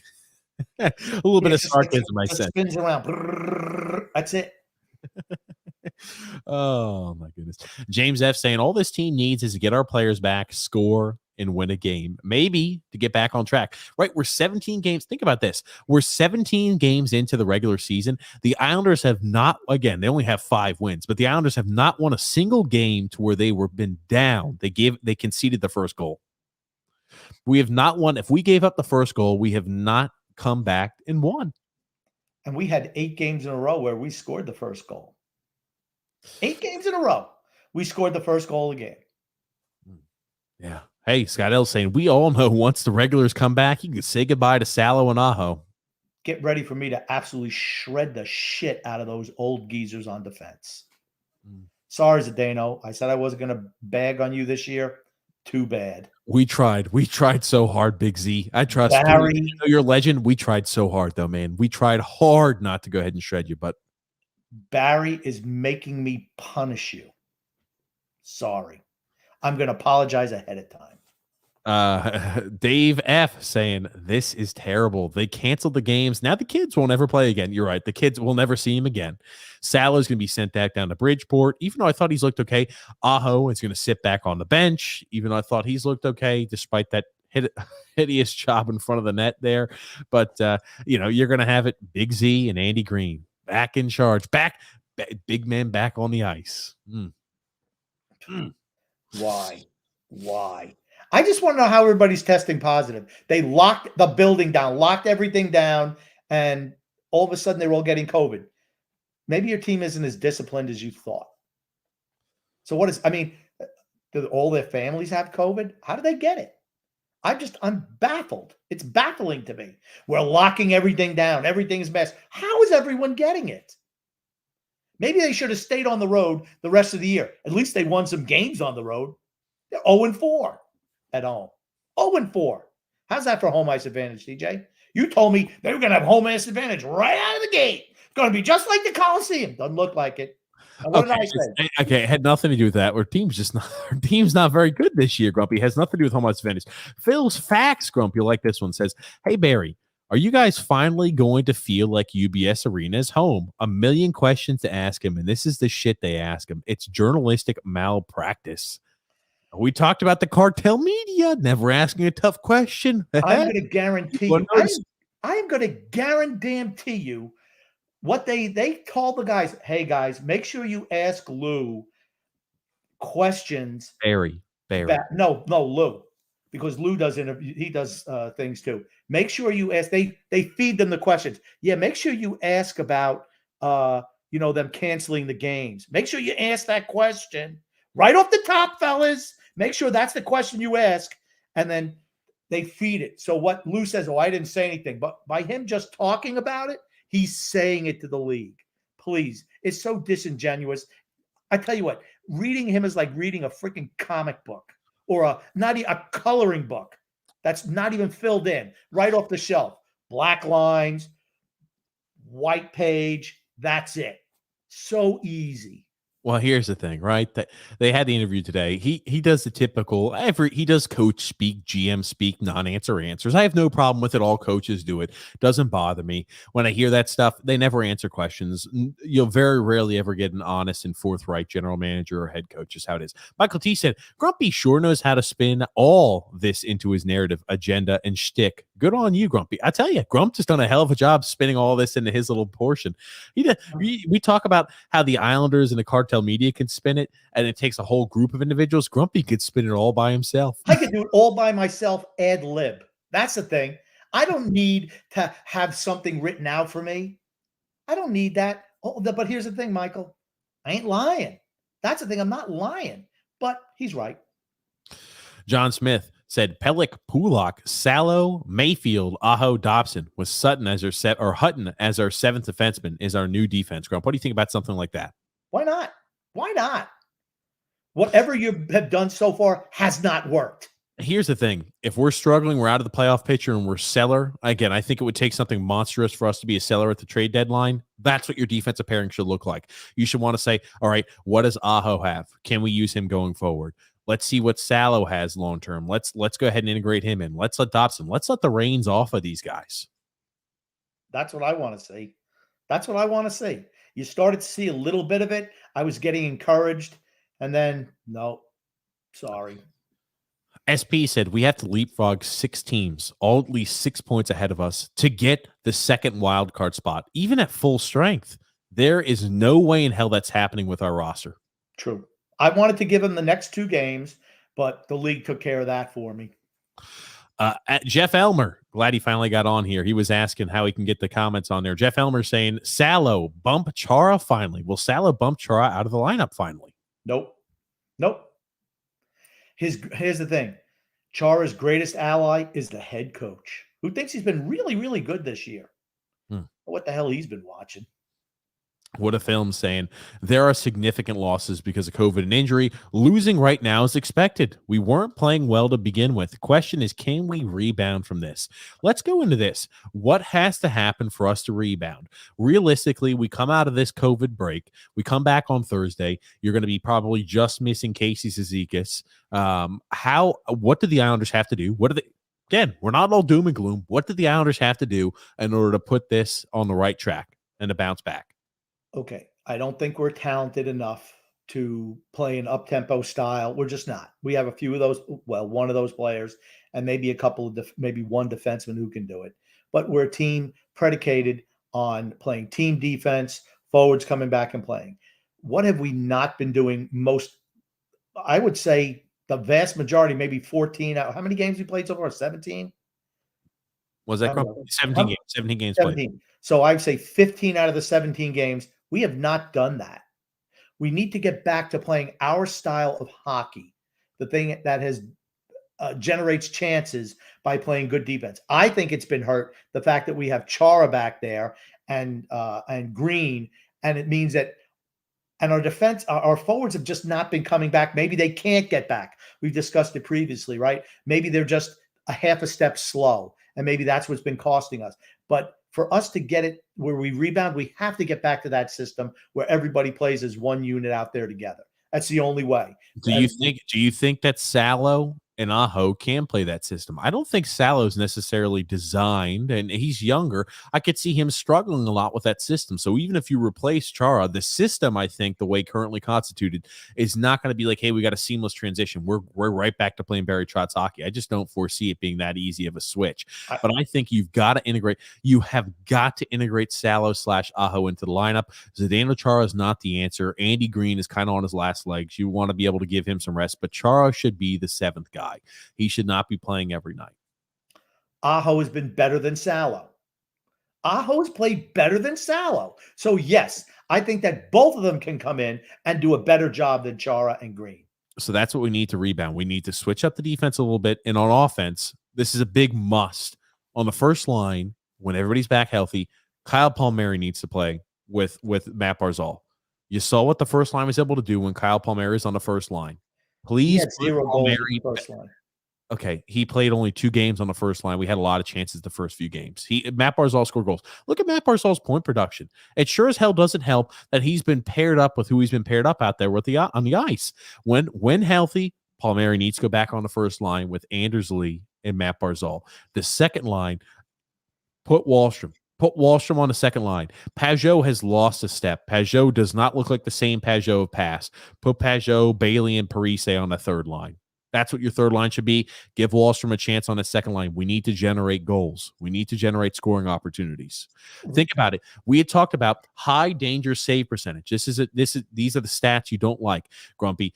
Sorokin he had saved 9 out of the 10 high danger scoring opportunities that the Pittsburgh Penguins had. He is 9th in the league currently with save percentage on high danger scoring opportunities. So you're talking about those opportunities with prime chances for other teams to score. Sorokin's top 10 in the NHL. We have a goalie now, in the prior, Varlamov didn't save a lot of those high danger scoring opportunities. We now have a goalie in Sorokin who feels comfortable that could save your bacon on a few times if you give up an odd man rush going the other way. We don't have to feel like, oh crap, we got to play so defensively responsible. We can throw a little bit more forward offensively. Here's the thing though. Varlamov didn't have to make those because we were playing team defense with the forwards coming back and playing the Barry Trotz system. Everyone seems to be a step slow this year. Just about everyone on the team. I think that's what's hurting them. If you can't get that, if you can't take that extra stride and a half to get to the guy on the ball or to force him to the outside, it's leading to high scoring chances. Okay, that's what I'm saying. You can change the lines up all you want. If we cannot get back to where our forwards are coming back and sufficiently helping the defense as Barry Trotz wants, that's not going to change. My concern is that the fact that everyone is it seems like everyone is slower, Pajot included. They don't seem to have the jump in their strides. And that I think is the crux of what's really, the thing that's hurting us the most is the fact that our guys are maybe a little bit older and we cannot get back and help out as much. Yeah. And Michael T said the team that we had at the start of the year never had a chance to get their feet underneath themselves. I'll let you have a chance to respond to that, Grump. I don't even understand that comment. Because we're on the road, that they were never able to establish any momentum because we had all these breaks in between. Hard to establish momentum, hard to establish a groove for a team. And then you catch COVID and you're right at home. Yeah, no, I'm not buying that. I just think we got old. All of our guys got old in a hurry. That's what I think. The vast majority of this team is on the wrong side of 30. You don't get better the older you get. You just don't. You get worse. And once again, I think we benefited the last 2 years with shortened seasons. Yeah, I'll tell you. Typical fan base, finding things to complain about with the arena and make sure not to go back. Fact. They forced them out of Brooklyn where they got guaranteed money and got them back on Long Island. So what do? They complain and moan. Don't think for a single second that there's not an out clause if the team isn't generating revenue. They will be evicted if it happens over time. I don't know. No, I don't know about that. There's no way. I don't think we're getting evicted. Jeff E., my positive is that I liked seeing the young kids with a lot of energy. You're right. The young guys. Absolutely. That's the point. When you have young players fighting for spots and no spot is guaranteed, it forces the older players still to have the energy or to put the output out there like they're still young, or at least to say, oh man, I've got Otto. I'm just using names. I'm using names. Don't get upset. Certain members who listen. Oh man, I got Otto Koivula nipping at my heels. Oh man, Robin Salo might take my spot. Man, oh man, Sebastian Aho with his chances look good. I might lose my spot. When you have that, it forces competition, forces the best production out of all athletes every single time.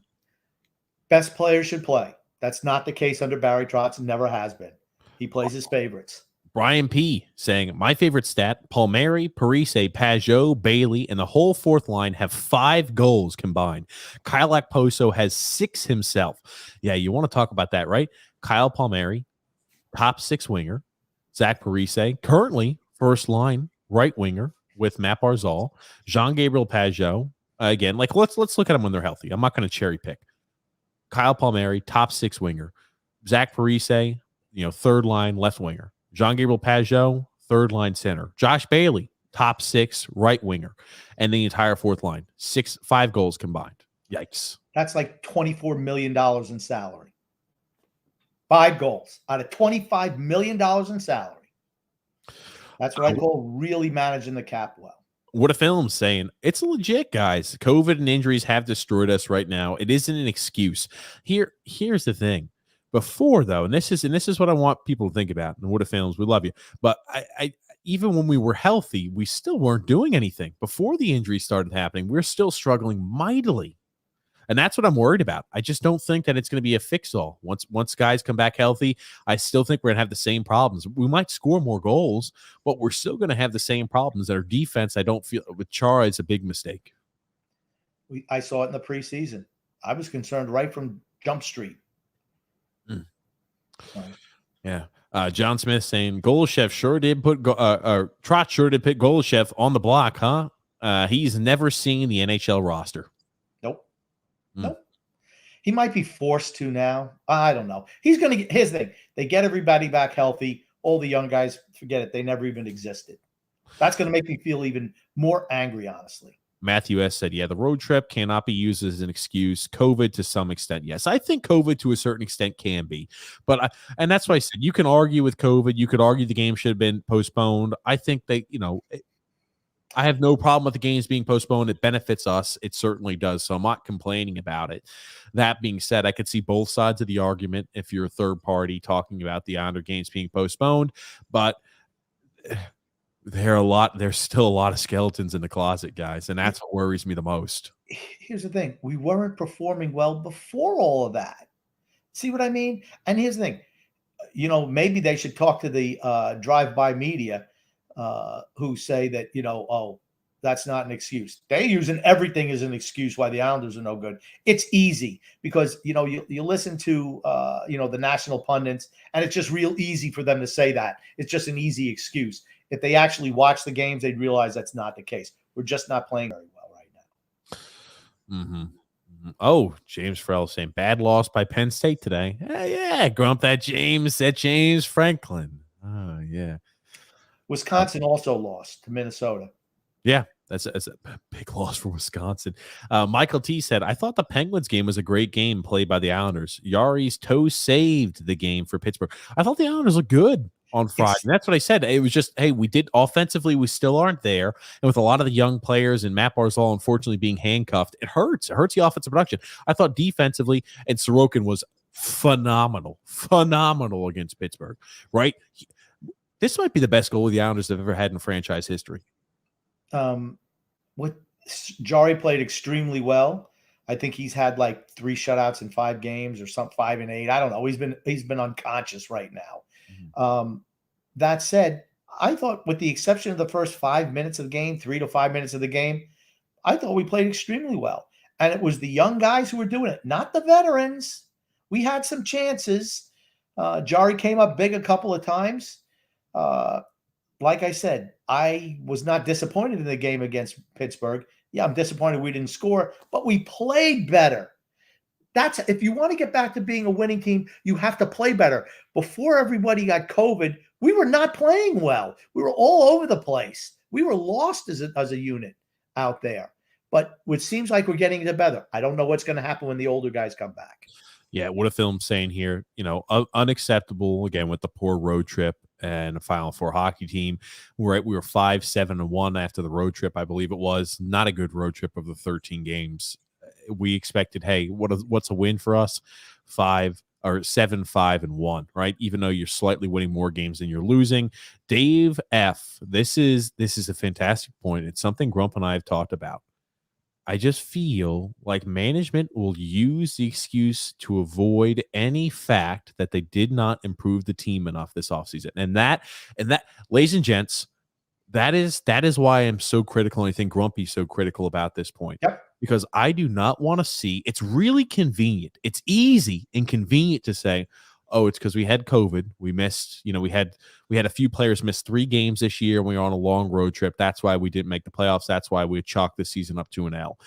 When you do that, you avoid the actual crux of the issue, and you cannot improve as an organization if you avoid the real purpose and reason. You cannot take the convenient and easy way out. You really have to search, and you have to come to the actual conclusion that maybe there are other factors to play besides just COVID and besides a 13-game road trip. I think if you just chalk it up to the easy solution of, it's the road trip and COVID, I think you're being disingenuous and you're not actually looking for the answers. You're looking for what makes you comfortable. Every other team got better in the offseason. The Islanders got worse. They stood pat. I remember reading the pundit saying, oh, Washington is so old. Pittsburgh is so old. We got older. Mm-hmm. That for certain he is. And unfortunately, Koivula did get a little banged up, hurt his wrist there towards the end. I did see that. 2 minutes pessimistic, he's saying, yeah, they haven't been playing well since the 2019-2020 season. That 17-game point streak was very unsustainable. How many times can you come back from a multiple goal deficit and come back in the third period? Last year was mediocre in the regular season. That's 100% right. And they exceeded my expectations twice, almost 3 times during last year's playoffs. I give them credit for that, for certain. I mean, we've just honestly, the first year we were really, really good under Trotz. Other than that, we've underachieved during the regular season too. I mean, yeah, we had the 2 playoff runs, right? So everybody's banking on the playoff runs. If it wasn't for COVID, the second year of Trotz was here, guess what? We don't even make the playoffs. And maybe they jettison all the geezer squad. Same thing with last year, right? We barely scraped in at number 4. If there was anybody else, if the Rangers were this year's rendition, we don't even make the playoffs last year. We fell apart at the end, and we managed to win a couple of playoff series with injured goalies. Okay, those are just facts. Jeff E said, and this again kind of chimes off of what we've been saying here. I think goal scorers hate defensive systems in Trotz's system, and mostly it's a defensive style. So you have to make a sacrifice to come here for certain, because think about it. You could look and how many teams point when they're competing against the Islanders for an unrestricted free agent and say, look at Jordan Eberle. He leaves and, he's on an expansion team, albeit, but he leaves and he's scoring, boatloads of goals, and he'll be able to probably string this out for another big contract. But even though he's in his 30s, he'll probably be able to get himself another contract or two, because he's going to produce with the Seattle Kraken after his contract expires. Why would a younger player who's an offensive performer ever want to come and play for Barry Trotz? And here's the thing. I blame Barry Trotz. He needs to tweak his system to make it more agreeable to guys who want to score goals. I'm sorry, tweak your system. I think it'd be much better if you could modify, just like you said. So instead of it being, hey, we don't play any offense, we focus all on defense. Hey, we're going to give up some odd man chances going the other way, but we want to be able to score some goals. It makes it more exciting for fans too. Who doesn't? That's why veterans like to come here, because they can't play anywhere else. They all like to come here. What a film saying, yeah, the Penguins game was a good loss. They played really well. And that's again what Michael T is saying. But that just brings up the point. If we're playing well, even with some of these guys that are younger, what does it tell you about how we were playing with Zdeno Chara and as well as with Andy Green back there and with some of Not the other well. performers we're rolling out here? Not well. Here's the thing. I will definitely say, though, a lot of it was due to Sorokin standing on his head. Let's not confuse it. True. But that said, when you're limited up front, you're gonna have that's just gonna happen, and your goalie has to save you, and he did. Yep. Yeah. Just facts. John Smith saying it's a travesty that Wallstrom is not on Barzal's wing. I do agree with that. Ugh. Yes. Why not just pretend that you want to score a goal? Why not give it a chance? You're playing how many AHL players on there, right? So many that we have to cancel games. Why would you not give him a chance on the first line? SP says, you notice how two of the top 4 teams in last year's playoffs, the Islanders and the Canadiens, are bottom 4 in the league right now. Yeah, the Canadians caught lightning in a bottle. Looks like the same for us. No, we didn't catch lightning in a bottle twice. You don't catch lightning in a bottle in back-to-back years. That I think remember what I told you earlier, right? You don't use an easy and convenient excuse there for your answers. I think that's a real convenient way for you to just ignore and eschew the prior history. No, Grump, I'm not going to let you do that. True. Not too bad. I just did it. Jesus. Oh, man, we hadn't even talked about the power play yet. Scott L said, according to Brendan Burke last night, he said the Islanders have 1 power play goal in the month of November. Sad, but is anybody really surprised? Nope, not me. I think we've given up 3 shorthanded goals in that time frame also. At least 1. Is it 3? I believe it's 3. I know it's at least 1. Jeez. I believe it's 3. God almighty. The power play has been so hideous, and it's players and coach, man. I'll tell you, it's got to be a combination of both. It's a awful power play, man. We've looked hideous out there. We're the worst power play in the NHL. I just laugh. Barry talked about in the Toronto game where Matt Barzal, he needed to do a better job coming back on that power play. Okay, he's a center. He's not a defenseman. I'm sorry. And he's not. That's not his job. Okay, he frustrates me. Jesus.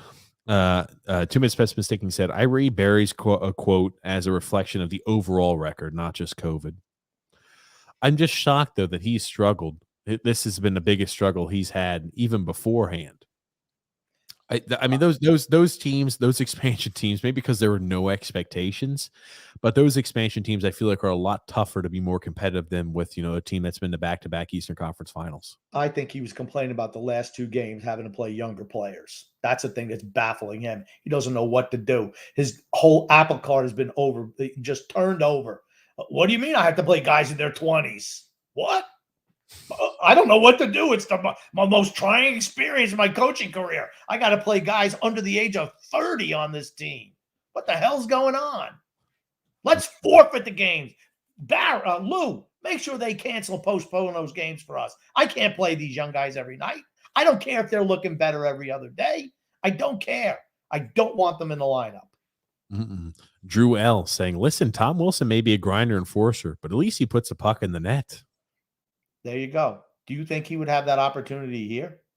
Nope. No, absolutely not. Hey, Tom Wilson, he's a dirty bastard, but he scores goals and he's got a little offensive touch. You talk about Tom Wilson would have been a fantastic power forward back 20, 30 years ago. He would have been everything hockey players wanted to be. He's a good power forward now. Yeah, for certain. Let's give credit where credit's due. Yeah, Grump. We have D-Cut said he's calling and he's got a special story, grumpy old man. What's up, D-Cut? How are you? You got a special story for us. I wanted to let you get it in because, hey, I know it's Saturday evening, but D-Cut, what you got for us, man? What's up, guys? How you doing? We're okay. We're okay. Hopefully Thanksgiving's going well for you. Yeah, I wanted to wish you guys a belated Thanksgiving. I didn't get a chance to call in last week. Was at the game, but wanted to wish both of you and your families a belated Thanksgiving. Well, thanks, D-Cut. You too. Yeah. A couple of things. Quick shout out to Isles Misery, all the boys out there always supporting and watching you guys. You know we love you guys. Also, TJ, you'd be happy to know I've been buried in the hatchet with Phil Fax a little bit. We've been having some conversations, so I know that'll make you happy. Oh, yeah. Third, last thing, and I'll let you guys go. Quick story. Like I said, I was at opening night. Lucky enough, just by chance, ran into John Ledecky in, of all places, a stairwell. Me and Jay Rich saw Ledecky and his security. So they were trying to get into the suite level. Their fobs weren't working to get into the suite level. Some, working out the kinks on opening night. Ledecky tells us, as soon as we get in, come with me. We walk into the suite level. We take a picture with Ledecky. He says, you guys stay here for the whole game. Sit wherever you want. Food, alcohol, whatever you want.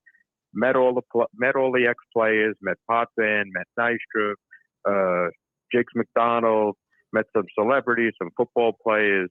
Carson Daly, of all people, were there. So I just wanted to let you know our owners, as shitty as things are right now, and I don't want to go into all the details. I know you guys have covered it. I came in a little late, but I think these are the best owners we've had in the history of the Islanders. They really do care about the team.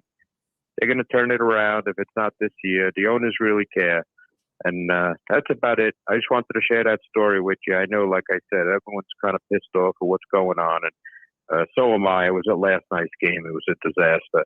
So boring. But, our owners, they care. They want to win. And, we're lucky to have them. So that's all I got to say. Thanks, guys. Appreciate the show as always, and I'll speak to you soon. Thanks, Thank you, D-Cup.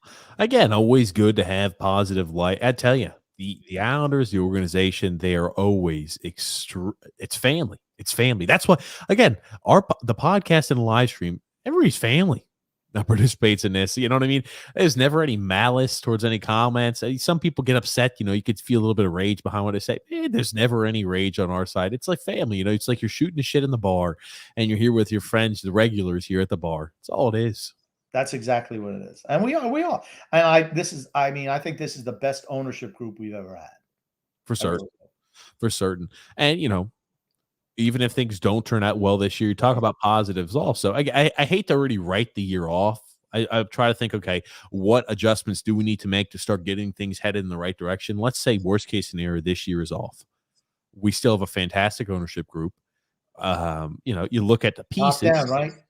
Yep, top down. You look at the pieces. You've got Sorokin, who is a fantastic goalie. You've got the defensive pieces here, too. You've got youth on the defensive side of the puck. It's just when are they going to be integrated in? I think you're going to see, no matter what, Salo will be playing big minutes next year for us. Dobson will as well have another year of experience. You got a lot of young defensemen entering the prime of their career, getting ready to play big minutes, where you don't have to rely so heavily upon 40 and 39-year-old defensemen, right? That always helps the system. And offensively, you still have Matt Barzal. You got to hopefully, Wallstrom continues to get another chance, but you have to add a few pieces offensively. You're a few pieces offensively away from really being a team that can have a chance to win the cup. Yeah, we need offense. The fact is, a lot of the guys on this team are signed to long-term deals, aging veterans. It's tough to replace them. And there's never a competition for spots. That's the most frustrating thing for me.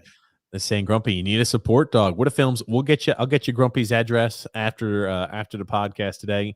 Need a little support dog, Grumpy. You know what? I have a picture of my son's dog wearing an Islander hat. I have to get it to TJ. I posted it on social media when you sent it to me. You said, hey, post this on social media. I posted it for you, Grumpy. You should send it to the Islanders because I guarantee the dog would get it. I did. They didn't do anything with it. No. Your poor old black dog didn't get. Here it is, Grumpy. Here's a little picture. Yeah, show the little picture of that little puppy dog. There Look it is. He's a cute. He is cute. There he goes. He's wearing his Islanders hat. His Islanders hat. He's wearing his Islander, whatever that thing is around his neck. What is it? A leash? No, that's not the. It's a collar. Okay, wearing his Islander collar. I'm not a dog guy, as everyone knows, but he's a little charmer. He is. He likes to bite, but what can I tell you? or Jeff Elmer says here, if our defense looks better against Pittsburgh, what does that say about our regular defense? I think Green and Chara can sit, and Salo and Hutton or Aho can play. True. That's you don't want to get older and older on defense. Give the younger guys a chance. They might surprise you. They haven't surprised me, but they probably surprised Barry. I agree. Alexander Aho has been good. Golashev should have been in there. I don't care. I agree. Yep. And then definitely Dave Franco also saying, yep, Aho, Salo over Green and Char, no doubt about it. Frank K, divorce is inevitable with this regime and Brent Thompson. You knew that going in. They fired everybody else except for Brent Thompson. Come on. He has to know it's his last year. He has to know it. Mm-hmm. They've changed all of assistants. Fredo, of course, kept his job. Nepotism is alive and well with Lou and his Fredo. But sorry, not going to happen with Thompson. Oh, man. And then you got here, Bavillier has been a huge disappointment this year. Grump, I want to let you touch on this a little bit. I think he's not produced all that well. He's a hot and cold guy. He's not played so well. Here's the thing. He's shackled with Bailey on the line. I don't think he's been great. I thought, and matter of fact, the second line, the last two games, was really, really bad. And he was bad. I don't know what it is, but you know what? He's the one young guy that if I get the right deal, I'm not afraid to move to get a higher end talent. He's streaky. And I love Anthony Bavillier. I really do. But he's a guy you can upgrade from. He'll never be a guy who is a true first line guy. He's always going to be a guy. Ideally, he'll be an okay second line left winger. In an ideal scenario, that's a guy who is a third line left winger. On a really good team, if you have depth, that's a third line left winger. He has now found a way to say, hey, I'm too inconsistent to be, a consistent top six guy. On a really good team, he's a third line left winger. Yep. And nothing wrong with that. Better than Josh Bailey.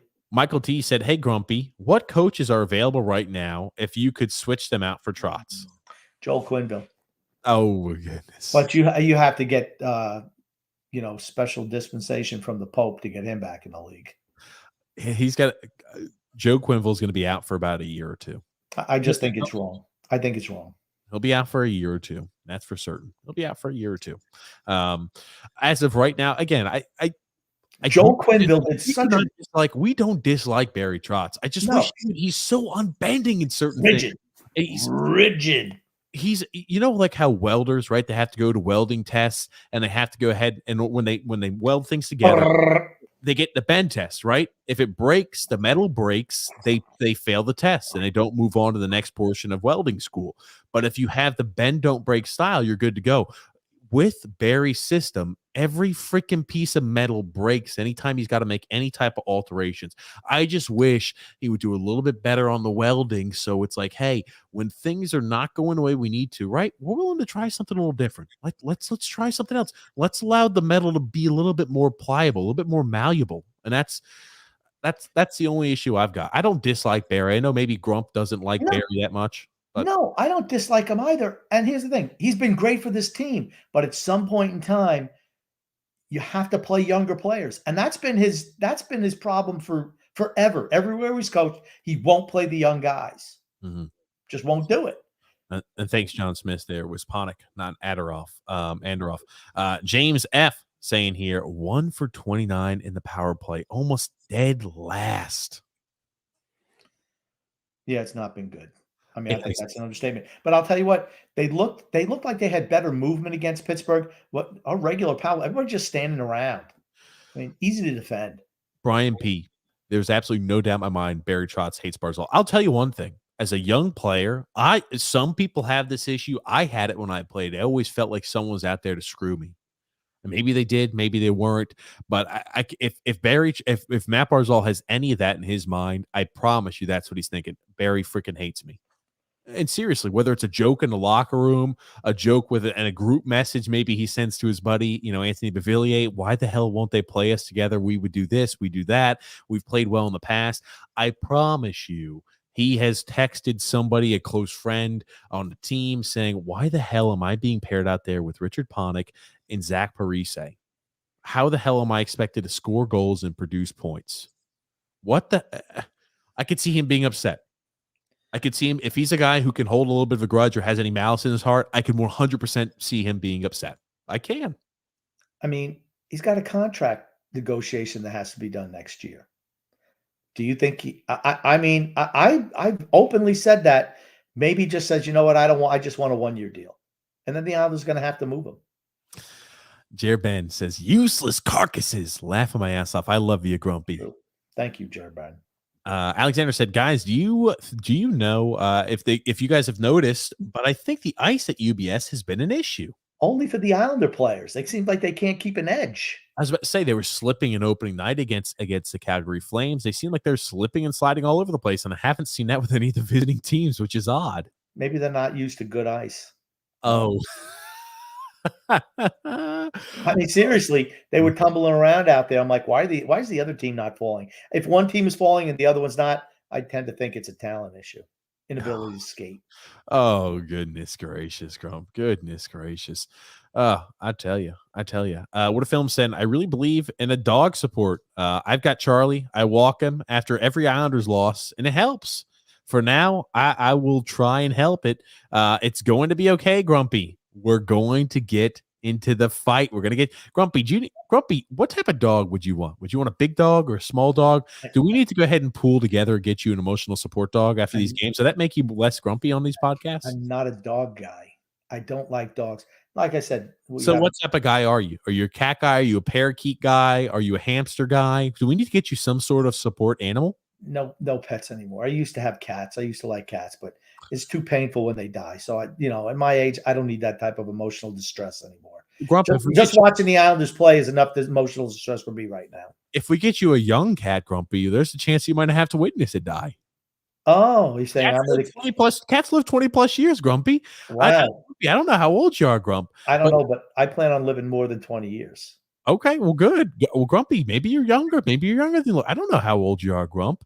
I know you're the grumpy old man, but maybe if my son's chase the cats out, so you don't have to worry about them dying. You could be an old cat man. You could have cats climbing all over your couch during the podcast. That'd be kind of cool. Maybe if my sons get off the stick and give me some grandchildren, I won't have to worry about dogs. I'll have grandchildren to play with. There you go. Your son's got an assignment, Grumpy. Their failure is a disappointment to me in that regard. There you go. Michael T saying the power play has been the biggest problem with this team. It's a travesty that they haven't fixed or even improved it this year. Yeah, I tell you, it's awful. It is awful. You can change coaches. They already have. It's the players. They have the wrong mix of players. Dave F. saying Sorokin and Dobson have been our standouts so far this season. Imagine if we didn't lose Devontae. Dave, don't do that to us. Don't do this, Dave. Don't do this. He's doing pretty good.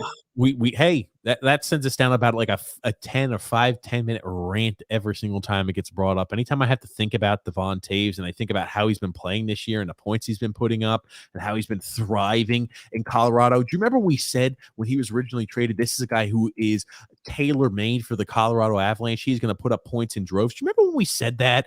Oh, everybody's like, oh no, 2 seconds, not a bad deal. And then afterwards they're saying, oh, wait a second. Devon Taves so far this year has played 8 games, has 3 goals, 5 assists. He's on a point-a-game basis, and he's plus 12. A guy who's going to be in Norris Trophy contention again this year. And it seems like since he's come back, Colorado's team has taken off. Just saying. We don't need to touch on that anymore. That's been beaten to death. Zach, the failure Parise. I mean, here's the thing. Does he bother me? Not on the third line or a fourth line guy. He doesn't make any money. So for $750,000 and probably $7 or $8 million in bonuses just for showing up, he doesn't bother me. Maybe next year when I find out how much he makes in bonuses, but he's such a low cost player, and he hustles out there. But he's cheap. He's vet minimum, so it doesn't bother me. If you were expecting anything more than you're getting now, he'd probably be a disappointment to you. He's not a disappointment to me because I didn't expect anything from him. Alexander sent this to us, Grump. I want to share it with you. Now, this is a video, and this has happened a while ago. Thanks for Alexander. I just have finally, I don't know why, but I never shared it on the podcast. I always kept forgetting. This is what happened to Matt Molson when he was originally traded. and I want you to listen to the conversation and how it went with Matt Molson. I'll let you listen to this minute and 30-second long clip. I wanted to retire there. I was like, I want to play my entire career with the Islanders. It had nothing to do with money. I remember getting so angry at this because there's like reports saying, oh, he wanted this much. My agent never talked to Garson about one time upcoming to that last year of my deal being a free agent. Not one time did they talk about money. Never. I was never approached about it. Nothing. I got traded. I got a call. I had everyone over at my house for football Sunday. And then I got a call at 8 p.m. after guys left saying I got traded to Buffalo. And Garson was calling me. I told my wife, I was like, Garson was calling. We got traded. And she's like, well, how do you know? I was like, because the guy's not calling me at 8 p.m. if I didn't get traded. You got a good line? Hey, you got a good line in the game? Yeah. No, Gareth is like, we just traded you. And I was like, to where? And he's like, Buffalo. Oh. And they're in last place. And I hung up the phone. You didn't say nothing after you legit hung up on him? I just hung up. I was fucking pissed. My wife was crying. Oh. I mean, we had That's heads are falling off. That team to this day is still tight, and I believe it's because of the group we had coming up during then. We were just so tight, and they've kept it that way. I wanted to let you listen to that. Thanks, Alexander, for sending that to us, but I always forget to show it. But thank you, Alexander. Yeah, okay, the team was tight. They didn't win anything. I mean, this team is tight too, right? That was, how great, how tight they are. They didn't win anything. Never won anything. We could say it would be a shame, though, with as tight as the team is, if they don't win a Stanley Cup. It will be kind of disappointing. As a fan, here's the thing. As a fan, you talk about the Cinderella story, a team that was historically hideous, prior years and years ago, and then with Capuano had up and down years, and then really out of the dark time periods and the dark ages. These are all guys who were pretty much drafted by the Islanders, the cast and crew that were Islanders, wanted to stick here and see it out. And here's the thing. As a fan, I want to see them do that. I don't think they can, but as a fan, I want to see them do that. You need better talent. You need more talent to win Stanley Cups. I'm sorry. I mean, great. I think Matt Molson was really upset because he knew he wasn't going to sign another contract after leaving John Tavares. I mean, that would have really concerned me. Geez, I know I'm not going to score anymore. My career just ended because he was really a career minor league guy who played with Tavares, made him. Let's be honest, and Okposo also. I mean, so many guys he made. A lot of people don't like John Tavares, but he made players around him better. He really did. I'm sorry for Matt Molson. He seemed like he was, even at this point, still legitimately upset over it. So, I mean, I feel for him that way, but, Unfortunately, it's a business. Andrew L., yeah. The media makes me want to gouge my eyes out. Yeah, for certain. Again, the excuses. People just want to hear what's actually going on. I don't want to have somebody pissing on me saying it's raining. I don't want that. Just, you know what? How about just having accountability? How about that? Yep. Lou, Lou, do you think you could have done better? Yeah, I guess I didn't have to sign a 44-year-old defenseman to replace Nick Leddy, a traffic cone out there. And yeah, Zach Parise, I remember him when he was with New Jersey. I drafted him, 40 years ago. I didn't realize he still couldn't play, even though Minnesota did, because he was a healthy scratch down the stretch for a Minnesota team that wasn't really good. But somehow we find ways to have these guys on our team. Whatever. Yeah, Michael O saying here, if Barzal plays in the Olympics, it's going to open his eyes of what it's like playing with talented players and maybe influence him to leave the Islanders. I'm not so sure about that. I think he already knows that. I don't think the Olympics puts him over the edge with that. You don't think those guys talk and say, "Hey, Barzy, how about you come play for bada beep bada boop bada bop?" I do think they do talk like that for certain. I'm just saying. He has to be frustrated. He has to see that his career could be so much more than it is right now. And what do you think, Barry? Maybe Cooper's going to say, "Hey, Barry, where would Barzal fit best on the team?" I think he needs to play the fourth line. He could be a really good defensive center. I've molded him in. I've really stripped away his offensive game plan. He just wants to play defense now. He's going to be a good fourth liner for us. Brian P saying Brent Thompson is the worst. The fact that he still holds a job is a fireable offense on Lou and the old fossil. Chris Lamarillo. No, he just called Lou an old fossil. The fact is, why doesn't Lou fire Fredo for their failures in the AHL? Yeah, the power play has been inexcusable. It's been horrendous. True. We've talked about it. We've talked about we've talked about the issues. We've talked about the lack of movement. We've talked about the lack of urgency out there. And oh, geez, man, it's hard to watch. It's hard to watch. And when your penalty kill, right? Our penalty kill has been okay this year. Has been fantastic. It's been okay. But when your power play is hideous, what does Butchie always say, right? Here's the thing, right? Butchie, as much as we give him shit sometimes, this is one thing I think he's 100% right on. In order to be a good team, you want to be 100% when you add the penalty kill and the power play put together. You want to be 100% or a little over. That's a good barometer of how your special teams are performing. When your power play is well under 20%, it's really, really, really tough to be over 100% in both those categories. Maybe you don't put Josh Bailey on a power play. Maybe that helps. Guys who won't shoot the puck. Maybe they shouldn't be on the power play. I mean, I'm sure everybody knows how to read that, right? Well, he's not shooting the puck. We don't have to defend him. How many of those guys do you need on a power play? Scott L saying here, not clueless Jack Capuano, and Jared Ben saying, Jack, we didn't have puck luck tonight, Capuano. Yeah, you say that all the time. Oh man. I hate coaches that do that though. Oh, we just didn't have the bounces. Oh, Jesus, take some freaking ownership. Right. I do like Trotz in that manner. He'll never say, oh, the puck luck didn't go away and that's how we lost. So, there's definitely there's certain things that will never piss me off, that he actually takes ownership a lot of times. Very, very rarely will he blame other external factors for the reason for a loss. True. Paulo C said, when we lost Lee to injury last year, most of the fans said that it was a big loss. But when we lost Eberle to Seattle, no one even mentioned anything. Yes, we got rid of salary cap, but it was a big loss. Because he didn't put up big numbers for the team.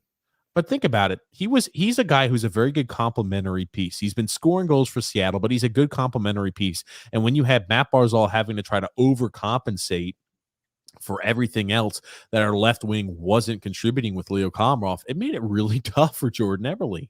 He worked well with Eberle. They had really good chemistry.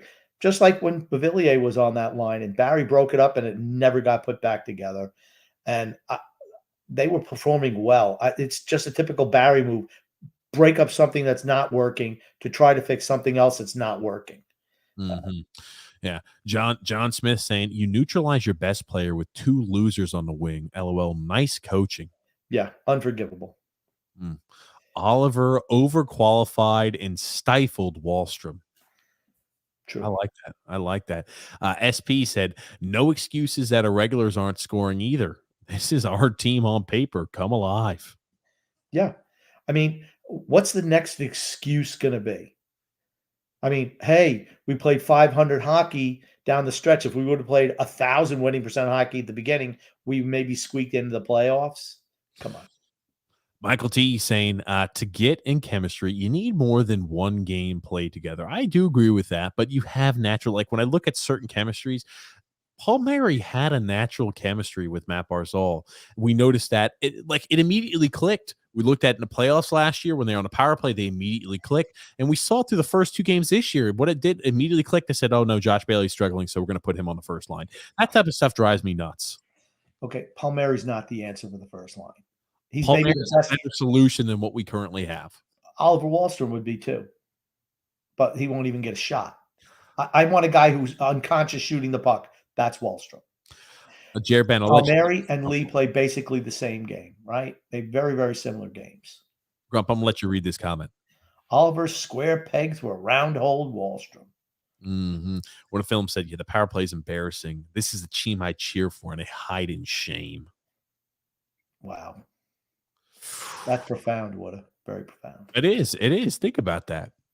I tell you, the power play is, I'm talking about. He needs more than Charlie. Worst, one of the worst in the NHL. He needs to take Charlie out for a walk. Hey, there's no Islander game, so it gives us a chance. Hey, it gives, seriously, this break is needed for the Islanders, right? You talk about, and Beauvillier said, hey, maybe we're just gripping our sticks a little too tight. Sure, maybe that's the case. This break helps that. we've had a lot of breaks so far this season. This break hopefully helps that a few days off, get their mindset. This is in must-win now mode, though. Got to win a few games. That's the same thing Barry said. They're gripping their sticks too tight. Maybe Barry is gripping his score sheet too tight because he's unable to make a change. How about loosen up the fingers on that one, Barry? Look at you, Grumpy. Look at you. Matthew S. said, at some point, if this keeps up, Scott Malkin will have to step in if Lou or Barry does not. It's Lou's going to have to initiate a conversation with Barry at the end of the year. He's going to say, "Okay, we're not going to roll out the same old ham and eggers, the scrap pieces of scrap metal that we've been using on this team for years and years and years. Are you in or out?" See what he says. Mm-hmm. I tell you, Jeff, that's correct there. And he said, "How sad is it to see?" It's sad to see how slow Mayfield is compared to those kids. Okay, just to show, Mayfield's one of my favorites. I thought he was terrible the other night. Just terrible. He was one of my negatives out there. Him and Hickey. Hickey was bad. But Mayfield was too. He was terrible also. Bavillier was terrible. The young kids have impressed me. I'd rather watch the young kids than the old guys. I know what I'm getting, the lack of production from the old guys. They can't get better. I'd much rather watch the younger players. Absolutely. James F saying Grumpy sounds like you want out of here. If that's the case, who are you going to get? I tell you, other teams would grab him in a heartbeat. Be careful what you wish for. I'd much rather take a younger mind. I mean, Gerard Gallant has done a great job. Now, here's the thing. I don't think Gerard Gallant, for all you Ranger fans out there, I don't think he's a guy who's going to make you a Stanley Cup champion, but he's a guy who can get you, a lot like Barry Trotz, will get you really, really close. That said, he works better with young players. I just think we need to get younger and faster on this team. That's all. What a film saying. He agrees with Michael T. Hey, he's got some optimism. Let's go Islanders. Also saying, I must say, if Grumpy was managing this team, they'd have a better record than they have now. We would. Because I'd hold the old guys accountable. There's no accountability for the older players. None. Doesn't matter how poor they play. They're not held accountable. Oh, Michael T. Oh, he's flipping the script. He's saying, stop being such a grumpy sycophant. Look at that, Grumpy. The fact that even somebody would say that they got a sycophant for you, that means you must be making an impact, Grump. I tell you. Oh man, the powerless plays, it's been struggling. Yeah, the glaring mistakes we've been making, it gets magnified with the inability to score on the power play. It's just like it just compiles. Yeah, and talking about Matthew S. saying there's blame on both here between Lou Lamoriello and Barry Trotz. Yeah, agreed. But mostly on Trotz, because Lamoriello builds a team that Trotz wants. If he starts Sorokin in Minnesota after shutouts and that small winning streak, where do you think we're at now? If because they said, hey, we don't want to go ahead and play him in back-to-back games, so we're going to play Varlamov and Sorokin. Sorokin should be getting. No, this is taking the clock back. We had that winning streak. So Sorokin had back-to-back. He had shutouts 2 of the 3 games and could have probably had 3 in 3 games. He was playing fantastic hockey. They took him out. They put in Varlamov and let in a weekie. We lose to Minnesota. Then we lose the next game after that, I believe, as well. But he's saying if we just continue to ride the hot hand in net, do you think that the record would look a little different? Maybe we win one more game. I mean, remember, we've been playing poor as an overall team in front of the goalie. Sorokin, the Calgary game, if Sorokin was playing, we could have won that game. That I will say. 2 empty net goals. Varlamov let in a real weakie. Like every game, every game that Varlamov plays, he lets in a weak goal. Every single game. So, if a game is, 2-1, those are ones we can win. John Smith saying, I guess we found out why Parise was a healthy scratch for the Wild last season. Right? He's a top guy for us. Yeah, right, injuries. But there's a reason. Those are red for me. Those are red. It was a red flag before we signed him. If you remember, TJ, I said, why would we want a guy who wasn't even healthy? Well, was a healthy scratch for a team that barely scraped into the playoffs. I didn't even think they made the playoffs last year, but it doesn't matter. They were not very good last year, and he was a healthy scratch right at the end of the season. Then he was surprised that they cut him loose. Why would you be surprised, bro? You weren't even good enough to play on the team with that contract. Yeah. They weren't afraid to cut an old veteran to move on from him. Scott L said, so when Bailey turns 37, we know what to expect because we're seeing Parise right now. Oh, no way. Parise is way better than Bailey now. Can you imagine another 3-4 years on 4 or 5 years on Bailey? Please. George P said, TJ, we are better off dressing 19 than playing Bailey. That must be Richard. Is that Pontiac's number? That's 16. I think 19 was Trottier. Yeah. I think we are better off playing an old, finished, almost dead Brian Trottier, 60-plus years old, than Josh Bailey. True. I agree. Oh, man. And they said Sorokin should have started, but I don't know it really would have mattered. We aren't just good enough, right? We're just not good enough right now. Nothing wrong with that. Druel said, can you stop? Can you stop? Can you stop? Grumpy. No. That's TJ. That's you. Once again, browbeating me into stopping because you don't like what I'm saying. No, I just grumpy, man. Sometimes I want to There's get a reason why you have the reputation of someone who's trying to bully me all the time. Oh, you know what? You don't hear me bully you. Oh my God. You're ridiculous. You're a bully. Oh, you are ridiculous. Oh man. I want to hear Grumpy say something positive about the Islanders. Great leaders do that. Find the light in a dark tunnel, Grump. I want to hear all the positives right now. I did. We've already talked about that. I love the younger guys. I think they're ready to step in and play. Sorokin's been great. I just have no use for the older guys. That's all. None. Brett W said, I do think TJ said 15. Thank you about the goals. You said 15 to 20 is what you said. That's what you said. TJ, he's not dead ass wrong. You did say 15 to 20. Grumpy. Bam! No, Jerban. I'm pretty sure it's the opposite. And I said 10. I said 10 tops. Maybe 15 if I was pushing it. But I was wrong too. He's not scoring 10 goals. No way. I don't think he's going to score 10. I don't know how many more years he's planning on playing. Probably this is it for him. But if he played more years, I don't think he's going to score 10 more goals the rest of his career. Finished. Good gracious, Grumpy. Well, I'll have to look back through it. Maybe I said both. Maybe I said 15, 20. Maybe I said 10, 15. I really thought I said 15 is where realistically I expected him to. And I said, don't expect Zach Parise to score 20 goals on the third line. I think we even had a segment about that in the offseason.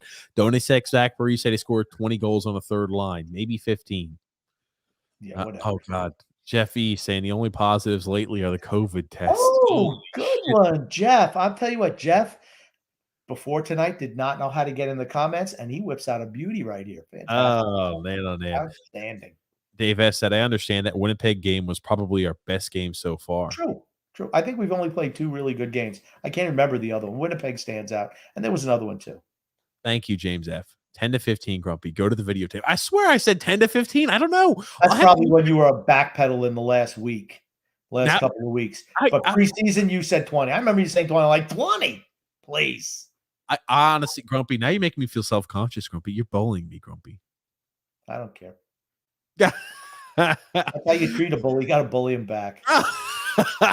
I tell you, Grumpy. Yeah, I tell you, Michael T's onto it. You've got some way to spin everything that comes your way, Grumpy. I love it. I love in games, Grump. I would love to be on the Islanders intermission show with Shannon. I bet you we'd have a great time.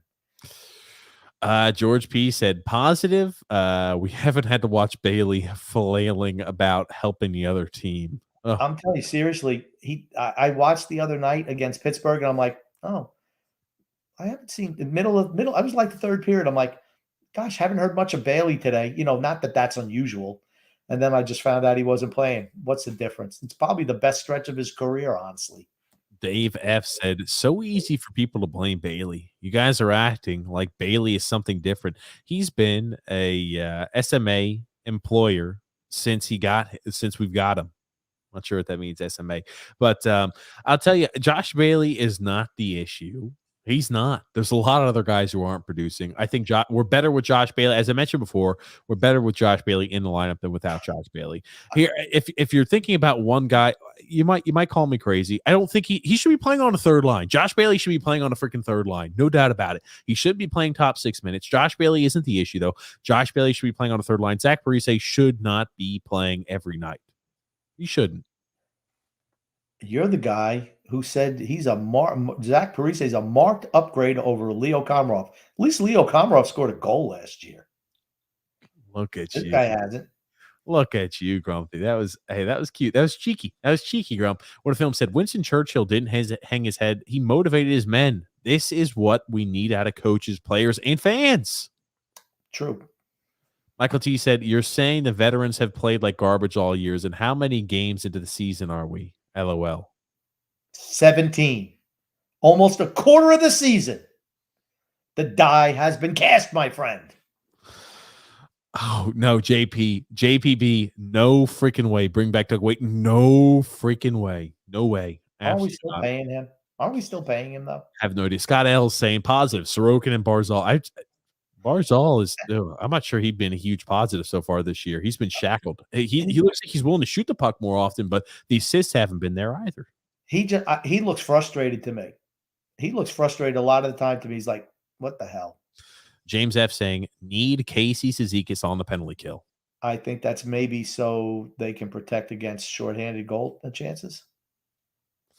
No, on the penalty kill, Grumpy. Oh, on the penalty kill. What's the difference? I don't think our penalty kill's been bad this year. They're just saying with him out with COVID, that's going to hurt. I don't disagree. He's a big part of the penalty kill. He does a hell of a job on the penalty kill, but you can find but 3/4 of our team. That's what everyone they trumpet as. Oh, well, they can kill penalties. I don't care. Who can score goals? That's what I want to know. Lou R said there's a lot of driftwood on this team. Very true. Brian B., your brother from another mother, Grumpy said, I guarantee you Wally does not like Trotz. Same can be said with Dobson, I bet, too. Yeah, because Barry doesn't like them. Yeah, I'm not sure Bailey should be in the Islanders Hall of Fame. That's just one of those things. If they won a cup, I could see the argument, but if he doesn't, just because he shows up every night, because that's all he does. I'm just saying, if you win a cup, you show up every night. He puts up points. He's played a hell of a lot of games. I could see if you win a cup. He doesn't put up points. He does not put up points. I could see them justifying it if they win a cup. It wouldn't be one of. It's not like, hey, as soon as he retires, we're putting him up. That's not the case, Grump. I'm just saying I could see There's a lot of players who like to wear the number. What's his number? 12. 12. There's a lot of players who like to wear the number 12. There's no way they're retiring that number for that piece of shit. Michael T said UBS Arena is a huge positive. For certain, it is. You know what? You want to know how bad your season is when one of your positives is the stadium? And the one thing you never hear about Josh Bailey, boy, he's a great player. Never hear that. Jewel said, yeah, I was seeing Noah Dobson doing toe drags out there, and I was like, damn, Barry, he could have just been that guy if you made him an offensive defenseman. And you notice how I think he said, you know what? Because Salo's playing more minutes than him now. It's like, you know what? I don't like the fact that you're trying to be a little bit too creative and try and create offense out there. Your ass is going to sit a little bit. We're going to put Salo. I'd rather see him turn over the puck numerous times at the blue line than see you go out there and create any offense. Bill B., we are missing these players, but unfortunately only a handful of them are due to, okay, here's the thing. Pulak is out with an injury. Pellick, okay. Yeah. Was Pellick out against Calgary? I don't think so. Was he? Yeah, I think he was. Okay. So, okay, we were missing, and the bench guys against Calgary. It wasn't only just Bailey. Yeah, we were missing a few guys in against Calgary. Okay, fair enough. John Smith saying, Otto has good hands. He's just a bit slow. He looks like a lumbering Nelson out there. For certain he does. I've always said he's got his silky smooth hands. He's got the offensive acumen. He's got the touch on the puck. He's just not a great skater. Yeah, but he's not afraid to use his body. No, he doesn't use his body enough. In my opinion, he's at 6'4", 6'5". You got to use your body more, in my opinion. Okay, I think Koivula has been using his body more. I mean, he's been finishing his checks. He's been going to the front of the net. You don't see Nelson hitting anybody. That freaking softy ice cream cone. Michael T poses an important question. Does Trotz get any credit for the young kids playing well while they're playing for the big club at the moment? What young guys does he put in position to play well? No, with them up, right? You talk about everybody being out at the moment. They're asking, does Barry Trotz deserve credit for the young guys performing and playing well with all the COVID outs and injuries that we currently have? Nope, absolutely not. He'd rather cancel the season than play the young players. He'd rather forfeit all of our games instead of me having to watch them play. Serious question, though, Grump. I think he does. He gets no credit. He gets zero credit for the young players playing. Zero. Less than 0. He doesn't even want them playing. He has to play them. Oh, man. He gets no credit. They're getting better because they're playing every night. That's how you get better. You don't get better by sitting and being a healthy scratch every night. That's not how you get to be a better player. Playing makes you a better player. I think he does deserve a little bit of credit. I'm going to give him a little bit of credit. Here's the thing, right? A lot of times you say players play the games, but in the same token, it's tough. When you lose that many defensemen, I think it's a hell of a job by the system. It's a hell of a job by the players out there. The young players deserve a round of applause. Here it is. Defensively, I thought they really have been. I really think they've been battening the hatches. I think they deserve credit too. I think Barry deserves a little bit of credit. The young guys deserve a lot of credit too. You've got a lot of young defensemen out there, a lot of them with very little experience. We talked about that on Tuesday's podcast. Try to play devil's advocate. Isles44 said, I'm not an Aho fan. I previously compared him to Matt Donovan. I'm glad to see him finally play. Doesn't do anybody good constantly being scratched. Thank you. It's true. Yeah. What a film said, the two starters I question are Chara and Martin. Time has caught up with them, and it's time to move on. I 100% agree. What a films. Those are two guys where I think Richard Panik showed with this time period, he could take Matt Martin's spot. No doubt in my mind. And Zdeno Chara, sorry. Don't let the door hit you on the way out, my friend. Unfortunately, Barry doesn't believe in that. I want Ross Johnson to play Cal Clutterbuck ASAP. I think Cal occasionally can catch lightning in a bottle and score a few goals. I think you're on mute, Grumpy, but he can occasionally score a few goals. But man, oh man, Ross has to take the Matt Martin role if I'm trying to find a spot for Ross. True, he's a replacement for Matt Martin. I don't know why they re-signed him. Honestly, it just makes no sense. He never plays. Why would you re-sign him? I'm tired of Clutterbuck not being able or willing to fight. The days of Cal Clutterbuck fighting are well in his past, man. But he's not a fighter. He's an agitator. He's never been a fighter. He fought occasionally. He's feisty, but he's not a guy who made it. But he's not a fighter. He's an agitator. I'm not saying he hasn't been in fights, but he's not a guy who's going to go out there and battle a big guy. It's just not his game. Jeremy Ford saying, I'm okay with Pellick, Pulak, Dobson, Sallow, Mayfield, Aho, Bolduc, and Wild going forward. A contending team with an injured goalie should be a trade there candidate for Varlamov to go after a top line winger for Matt Barzal. Now I'll tell you, I wonder, Bolduc. I don't think Wild ever has a chance here because of the entire vaccine issue. He'll probably disappear somewhere else. I mean, if that's the case, that's just dumb, honestly. That's just dumb. I don't know. I have no idea. I've never seen anything like this before. Complete speculation, but I'll be interested to see. I said, if that's the case, it's dumb. I like Jeremy. He always puts out well thought out comments. I have to give him credit for that. My thing is, I don't want to see any of that movement happening this year. You have to wait till the offseason. I do not want to give up anything anymore this season to try to improve this team this year. It's not good enough to make the playoffs. Just not. We have to start winning. You want to talk? We'd have to go on a huge point streak. We would have to have points in 10 straight games, winning 7 or 8 of them in order for my perspective to change. You would have to have a complete flip of the switch and I just don't see that as happening. We might be able to rattle off a few wins. I'm just not sure enough to put us in a position, but I think the team wants to be a buyer. I think they want to be a buyer. That's all I'm going to say about that. What a film saying Clutterbuck isn't helping Cizikas either. Stop putting Casey down. He's been playing well and needs better line mates. The fourth line should have been broken up to benefit Casey Cizikas. I think the whole fourth line, including Casey Wood, I hate to disagree with you there. I just think the whole fourth line has just been underperforming. I thought last year they weren't great. They had a couple of games where they were good. Same thing here. I think they had one good game the whole year. JPB, absolutely not. Please, no John Tortorella. No. This is a team that would hate John Tortorella. I don't want to ever see John Tortorella as a coach here either. They're fragile. We're a fragile team. Barry even said it. We're a fragile team. Can you imagine Tortorella coming in here? I'll tell you what, though. You'd see everyone be accountable, though. That's for certain. Yeah, no doubt about it. Michael T saying Sorokin is our A1 netminder. True.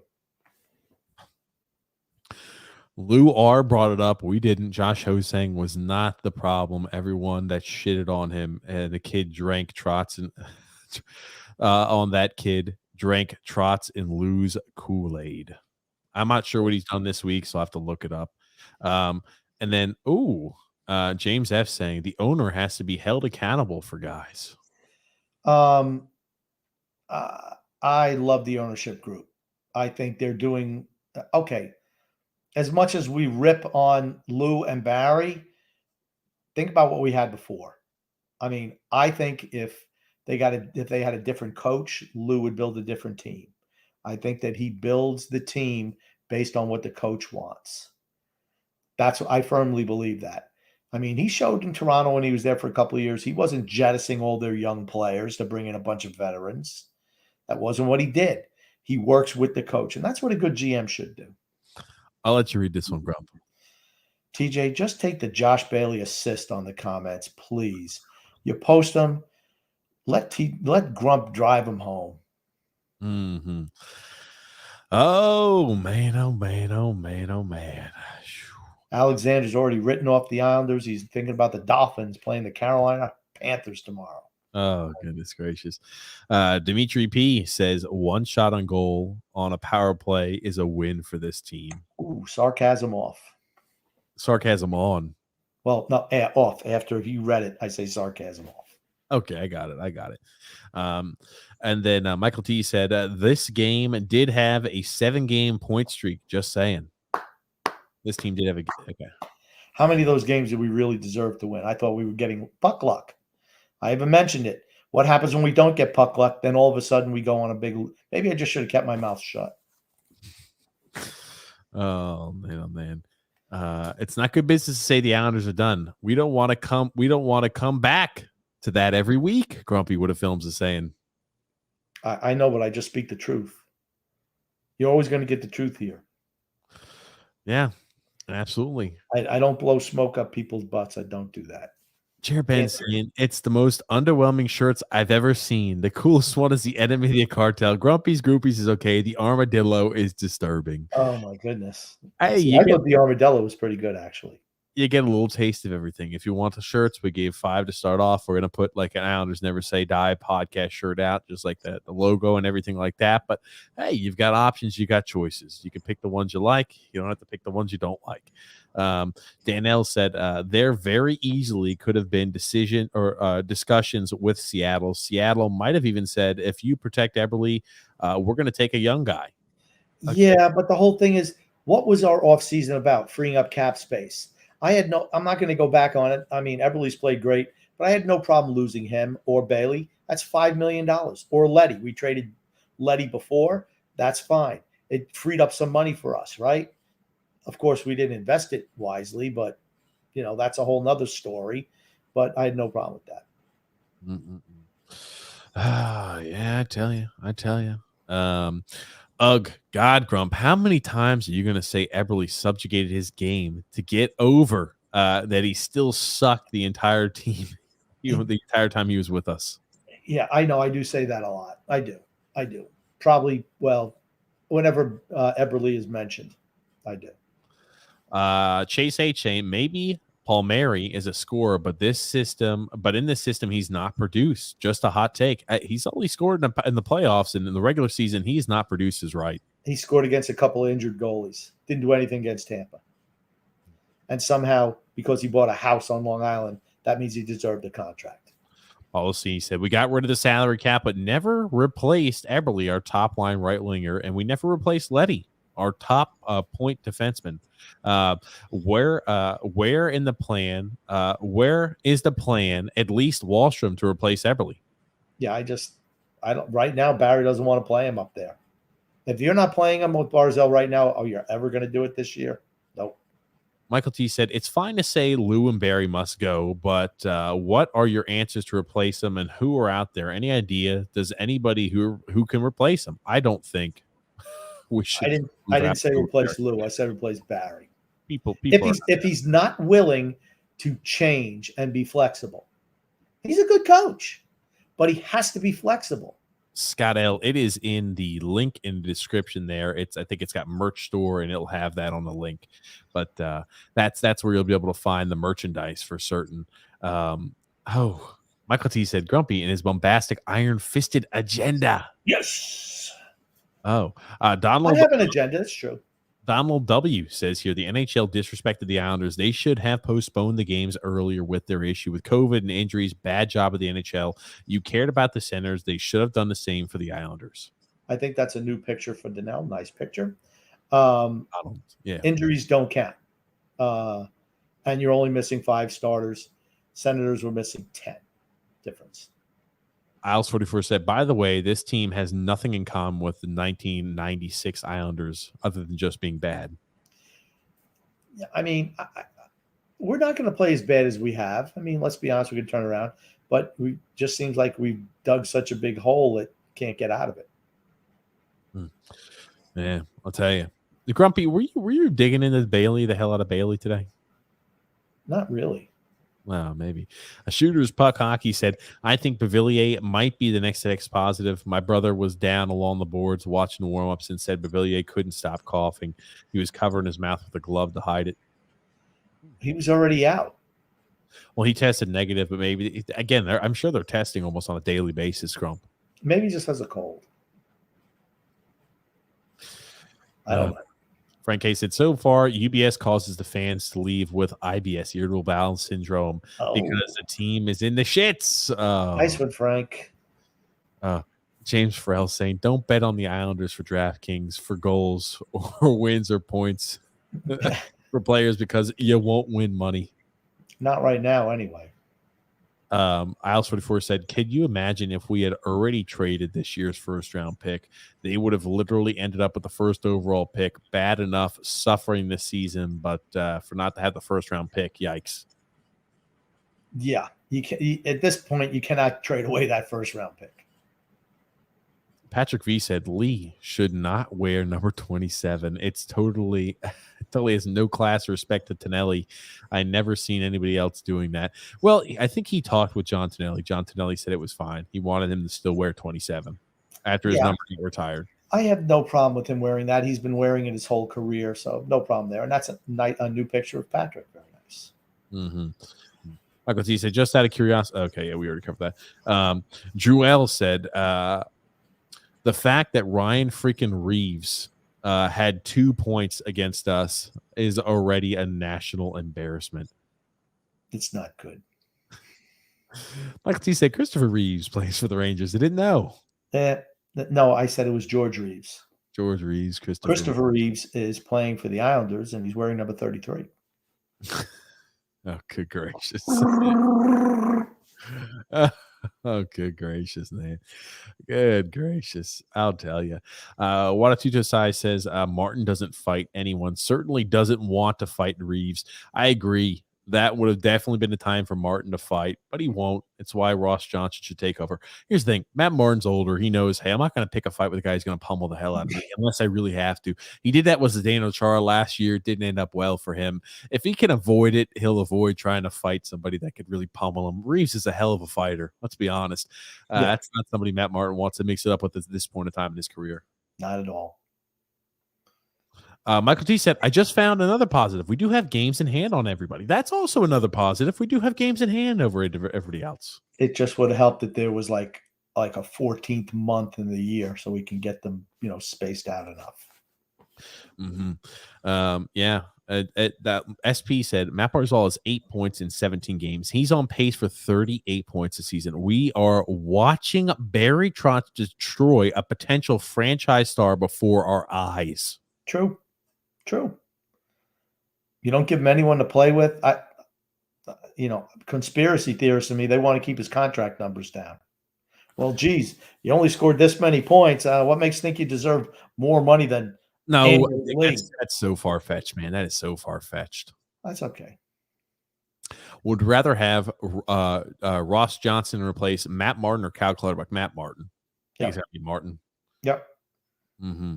I tell you. Nicholas A saying, I don't understand why Grumpy hates Ezekias. I think he is one of the hardest working guys we have. Very underrated, in my opinion. I just don't think he's that good anymore. And I thought 6 years was way too much term for a fourth line center in his 30s. Again, You keep on making the same mistakes year after year. I know they like certain guys, but that doesn't mean you have to pay them forever. Michael T is not happy with you comparing Sorokin to Billy Smith. I think he's going to be. Seriously, look at it, Michael T. All Islander fans. I think Sorokin's the most talented and gifted goalie, even his short sample size, that the Islanders have ever had. Would you disagree?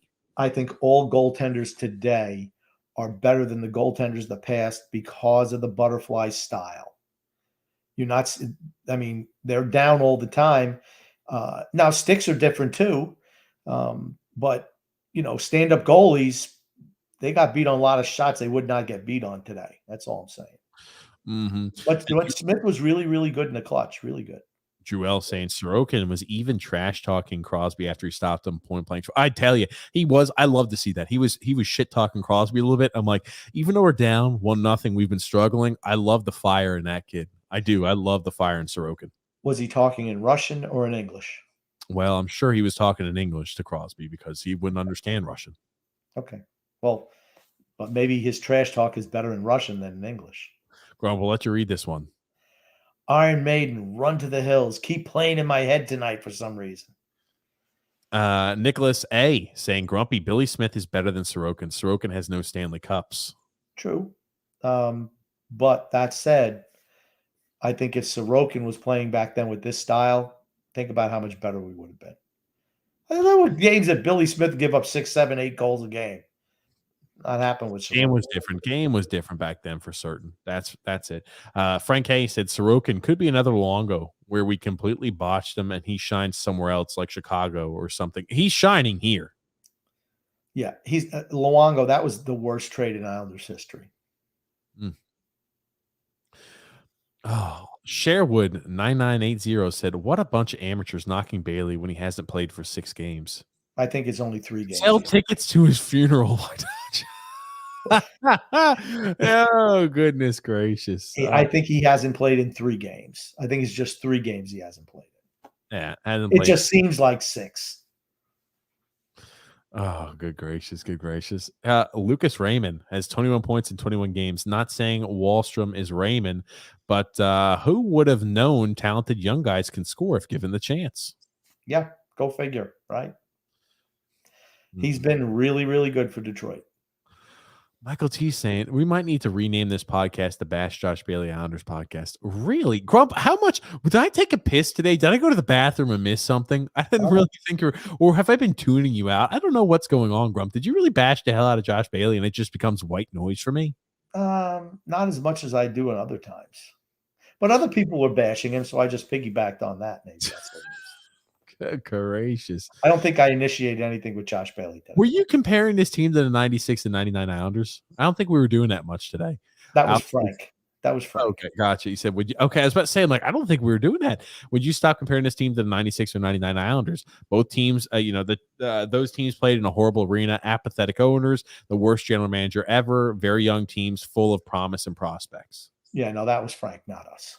Okay, I was about to say, like, maybe like how Men in Black, they hit the little flashlight. Maybe I've been forgetting everything today's podcast. I'm not sure. Oh, goodness gracious. Nicholas A said, do you guys want to come by and have dinner and watch an Islanders game? I would love to do that, but I don't live in the area. I'm sure I don't. Yeah, I'm sure. I know I don't live in the area either. But we go live. We're going to start going live during the games a little more often now for a little more, a little more a viewing experience for people who like the podcast.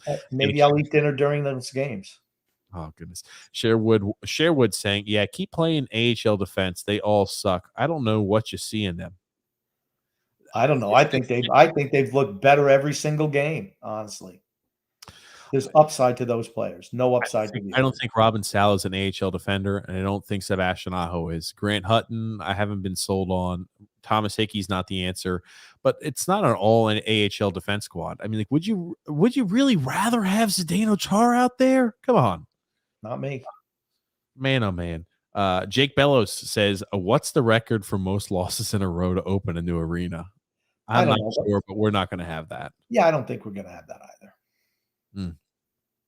Lou made sure of that. Conspiracy theories fly, Grumpy. Yeah, what the heck? It's late. He said, "Do you guys watch the hockey guy?" I do watch him every once in a while. He can always be counted on to give an accurate, unbiased report of the games. Yeah, I watch the hockey guy. He hasn't been too impressed with the Islanders either. Anybody who watches the games isn't impressed with them this year. He said, "I thought this was the Islanders Never Say Die podcast." True. We're It still is. alive. We're live, but here's the thing, right? We wanted the Islanders to return back to that never say die mentality. That's why and again, the never say die mentality that we saw in the 80s was what's inspired the name of this podcast. True. Ariel C said, "I love Barzal as much as Grump, but for a player that was supposed to be elite, he looks underwhelming." True. 100% agree. He's not looked good. I just think maybe the situation is frustrating for him. Maybe when they were winning, he could maybe accept it a little bit more. But when they're losing and he's playing with these, ham and eggers, maybe it's just starting to wear on a little bit. Thomas B, I've said the same thing. The chances of the Islanders being sellers are slim to none. What I'm afraid of is that we're going to find out as Lou doubles down on this roster. Yeah, that's the worst case scenario. That's right. That's a mistake. Worst case scenario. James F saying, "Bring the kid Atu Ratu from Finland. Couldn't hurt us when we can't score goals right now." No shot. Not this year. Not next year. Nope. What a film said, "Grumpy, we need to look at you, and most of us aren't ready to give up. It's the name of your show." Yeah, I haven't given up. I'm just saying, when is a good time to say the season's over? I was going to give it 2 more days, but then the NHL postponed a couple of games. 2 more losses, I was going to say it anyway. So Will E said, "It's funny, all the guys you don't like have been out for 4 to 5 games, and we're still losing." It's been, what is it, 3 games? It's almost like the kids suck and won't help out the system, but you can't admit that. Really? Here's my point of view on this. The team has played better with the younger kids. Grant Hutton's not a guy I want out. Let's look at the guys I don't want out. Don't want out Adam Pelech. I certainly don't want him out. I don't want out Ryan Pulak with injury. I don't want out Brock Nelson. I don't want out Anders Lee. Who are the guys that have been hit with COVID that I could say, yeah, maybe I want out? I don't care if Zdeno Chara is in or out. I would ideally want him out. And Andy Green's a guy, take him or leave him, right? So that's 2 defensemen, not the 4 that we're currently missing. And you look at the forward group, Josh Bailey up and down. I'd rather have Josh Bailey in the lineup than not. And Zach Parise, you know what? That experiment's over. I'm ready to see what Bellows can do. Split time between him and Bellows. But the 2 guys ideally I wanted to change on were Chara and Green. I don't want to see Pulak, Pelech out, Brock Nelson out. That does not help the team. So I think it's a little and I'm not sure. Will I think that's cutting a little short of what our ideology is. Of the COVID guys, who was really producing of the COVID players? Okay, that's my heart. They weren't producing. That's all I'm saying. We were playing poor hockey. That's why I want to see the younger guys. Because if you're going to be bad, I'd rather be bad with maybe have something as a silver lining. Watching the same old guys and the team being bad, I have no interest in that, honestly. I want to see the young guys who can be part of the solution. Ariel C said, "I figured out why Trotz won't put Wally on the first line. It's because Wallstrom and Barzal are turnover machines, both great players, but that's dangerous having both of them on the ice at the same time with the amount of turnovers they both have a game. I would like to see it, though." I'm sure that's the reasoning that he would use, but when you're getting shut out an awful lot, you're gonna have to do something a little different. Now, maybe don't be afraid to look outside the box, Barry. Will E said, "Bailey isn't even playing, you morons." Yeah, I don't. Yeah, it's the best stretch he's had all year. I guess he didn't understand sarcasm. David saying here, "You forgot to add your merchandise, as Grumpy says, shampoo Lou." True.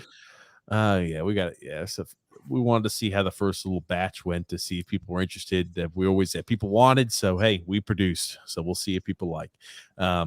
Ariel C said, "Yeah, Barry said he didn't feel Golchef was ready, but the rest of the AHL roster you called up was. It's just an excuse for his strange lineup decisions." I think that's right. Yeah, just an excuse. Very true. Yeah, Chara does more to screen our goalie than the other team. Yeah, he's not the Zdeno Chara of 5 years ago, 10 years ago, 15 years ago, 20 years ago. And Drill said, yeah, COVID would have been a legitimate excuse if our team was performing well before COVID. That's my whole point. That's my whole point in a nutshell.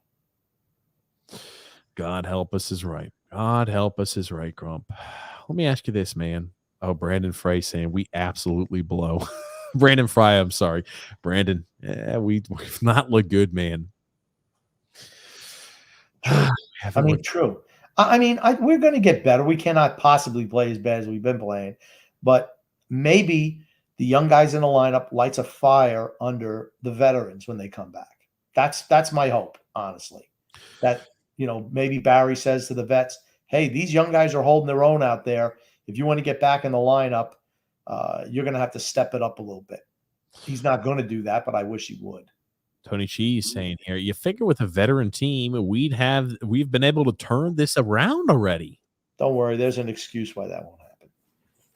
Brandon Fry said Salo should not be sent back down. He should be our third pair defenseman instead of Chara. I was about to say, I think that Salo's been up and down a little bit, but he's better than Chara. Chara is hideous. Chara cannot touch the ice again. Remember, Chara plays top 4 minutes for us, not bottom pair. That he does. How bad is that Palmieri deal looking? He's been terrible the regular season last year, and it looks like he could be another Andrew Ladd contract. Except he's a more manageable deal than Andrew Ladd was for certain, especially time period he was signed. Yeah, he's only got 3 more years after this one, so he'll be well into his 30s.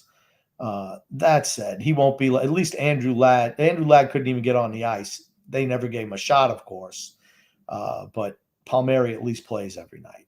I mean, there's your silver lining, right? Well, he said Wallstrom literally sucks. I can't take this Will guy serious. Can't take him serious, Grump. I can't take him serious. He must not want. He sounds like he's drinking a little Lou lemonade, man. Grumpy, if they are winning, then yes, I think they'll come. And then David D saying here, we lack a pure goal scorer threat under the age of 30 and not past their prime retirement. Go after Philip Forsberg or JT Miller for Vancouver. Forget about Johnny Gaudreau. He's signing with Philly or New Jersey next season. Yeah, I'm all for Philip Forsberg, but not for Miller. I'm just sorry. I don't think Miller solves anything for us going forward. Kim, Isles Girl 3 says, I heard you said Casey Zizeki's not a vital part of that team, and I wholeheartedly disagree. Grumpy, look at this. Now you're getting Kim. She probably was enjoying her Saturday evening, and now you look at this, Grumpy. I'm having amnesia. Kim's on the podcast next Wednesday, just to remind you, Grumpy old man. On whose podcast? Our podcast? I didn't know that. I love Kim. I love having her on. She's great. Thanks for playing, Grumpy. Yeah, Kim's on the podcast this Wednesday. Grumpy, okay. Thanks for playing, Grumpy. You don't tell me anything. David saying, TJ, listen to Grumpy old man more often. He's a very wise man. He's too busy. Also, hasn't been good. I'd rather have Chara. No, Kim, no. No, Kim. Okay. We can't have Chara. We can't have Chara in the lineup. When Kim's on the podcast, I'm much nicer. You ever notice? I'm much nicer because I don't get angry with her. I can't. I like her too much. Michael T said, with your Islanders power play at the point, it's a win when you don't give up shorthanded goals against us. True. Like I said, I think it's 3 shorthanded goals to 1 power play goal. It's not. Will E saying, Grumpy old man's a fool and a coward. You're a coward, Grump, and a fool. Coward and a fool. I'll take that. How dare you? From you, Will. How dare you, Grump? How dare you? Mr. B said, I agree, Grump. The Trot system needs to allow players to roll during the regular season. Keep it attractive to high-end talent to keep us in the mix, but use his genius to drop the hammer after a trade deadline in preparation for a playoff run. If we're a one-trick pony for 82 games in the playoffs, a good team will figure out a way to counter that system. True. Frank Hay said, imagine Trot's criticizing Trottier. After I've lost faith in him. I'm not so sure about that. Here's the thing. Leo Komarov and now put Panik on the first line. What's going on here? True. I honestly, if Trotz was coaching the Islanders back then, how much do you think Bossy? How many times would Bossy have been benched? I don't care that you scored, 73 goals or 68 goals in the season. I don't care. You don't play enough defense for me. No. David says, from my brother, guys, word has it that the entrance to UBS Arena construction worker has put a replica of the Rangers jersey in concrete. Investigations are starting tomorrow. No, I don't. I would be shocked. I don't think anybody would do anything like that. I hope not, at least. Meeple Parm said, I know Barry couldn't wait to say that line about the challenge in his coaching career. Yeah, ridiculous. Oh, But here's the thing. Honestly, if they did bury a Rangers jersey in the concrete, isn't that a good thing? Well, hold on. If they did what? If they buried a Rangers jersey in the concrete. That's not a good thing. No. Why would you want that? Who cares? It's burying a Ranger jersey. I think that's great. Grumpy, I worry about the structural foundation. You can't be having it messes up with the math, Grump. Okay. Like, I'm sure the engineers aren't happy about that. Again, I don't work in that field, but I'm sure they're not like, hey, we can start adding styrofoam and shirts and jerseys that take up certain spots of cement and certain spots of concrete. No, that doesn't work well. Great job decutting the story. Hey, we've got the best owners in Islanders history. True. Yeah, absolutely. Caller should have said total Lecky to tell Lou and Barry to play the kids. No. Good evening. Disappointing loss for Auburn. I'll tell you, that was a close one. That was a close one. They outplayed Alabama today. They deserve to win that game. Yeah, I'll tell you. Great and beautiful dog. Look at that, Grumpy. Your kid's dog is getting some love over here. Michael T is saying Black Labrador Retrievers. Great canine breed, especially. He's a German short-haired pointer and some other type of mix. I can't remember it. Sorry, doggy. I'll go 3. I agree. Pajot has looked sadly disappointing. It's been one of the biggest shocks. I'm sure we'll talk about it on Wednesday. It's been a huge disappointment. There have been a lot of disappointments so far this year, but yeah, he still looks like something's not there. I want to say something. When Kim buys a jersey of the player, they seem to do worse. I don't know if there's a correlation or not. I'm going to ask on Wednesday. No, hold on. What makes you think that, Grump? She's Casey and JG Pajot, both underperforming veterans. She said Barzal and Pavillier played together, did nothing. Okay. I don't know. That was a long, long time ago. It's tough. When I was watching Friday too, I don't keep if they were mixing lines up, maybe for a few lines, I wasn't really paying much attention. I know like the starting lineup was not that. And Bo's been bad. He's struggled, but he goes through times like this. Just does. Agreeing. Pajot's been the biggest disappointment so far this year. I just wonder if he's still hurt. I mean, a wrist injury is really tough to come back from as a hockey player. But his skating hasn't been good either. I don't know. Maybe something's going on with him. Grumpy, you can get an emotional support turtle or tortoise. Yeah, they live over 100 years, Grump. I'm not getting no damn animal. You got to feed them. You got to give them lettuce or whatever you do in the backyard. They crap all over the place. No. Turtles are probably they probably have like little round pellets, Grump. Matt Molson was sad. I'll tell you. Yeah.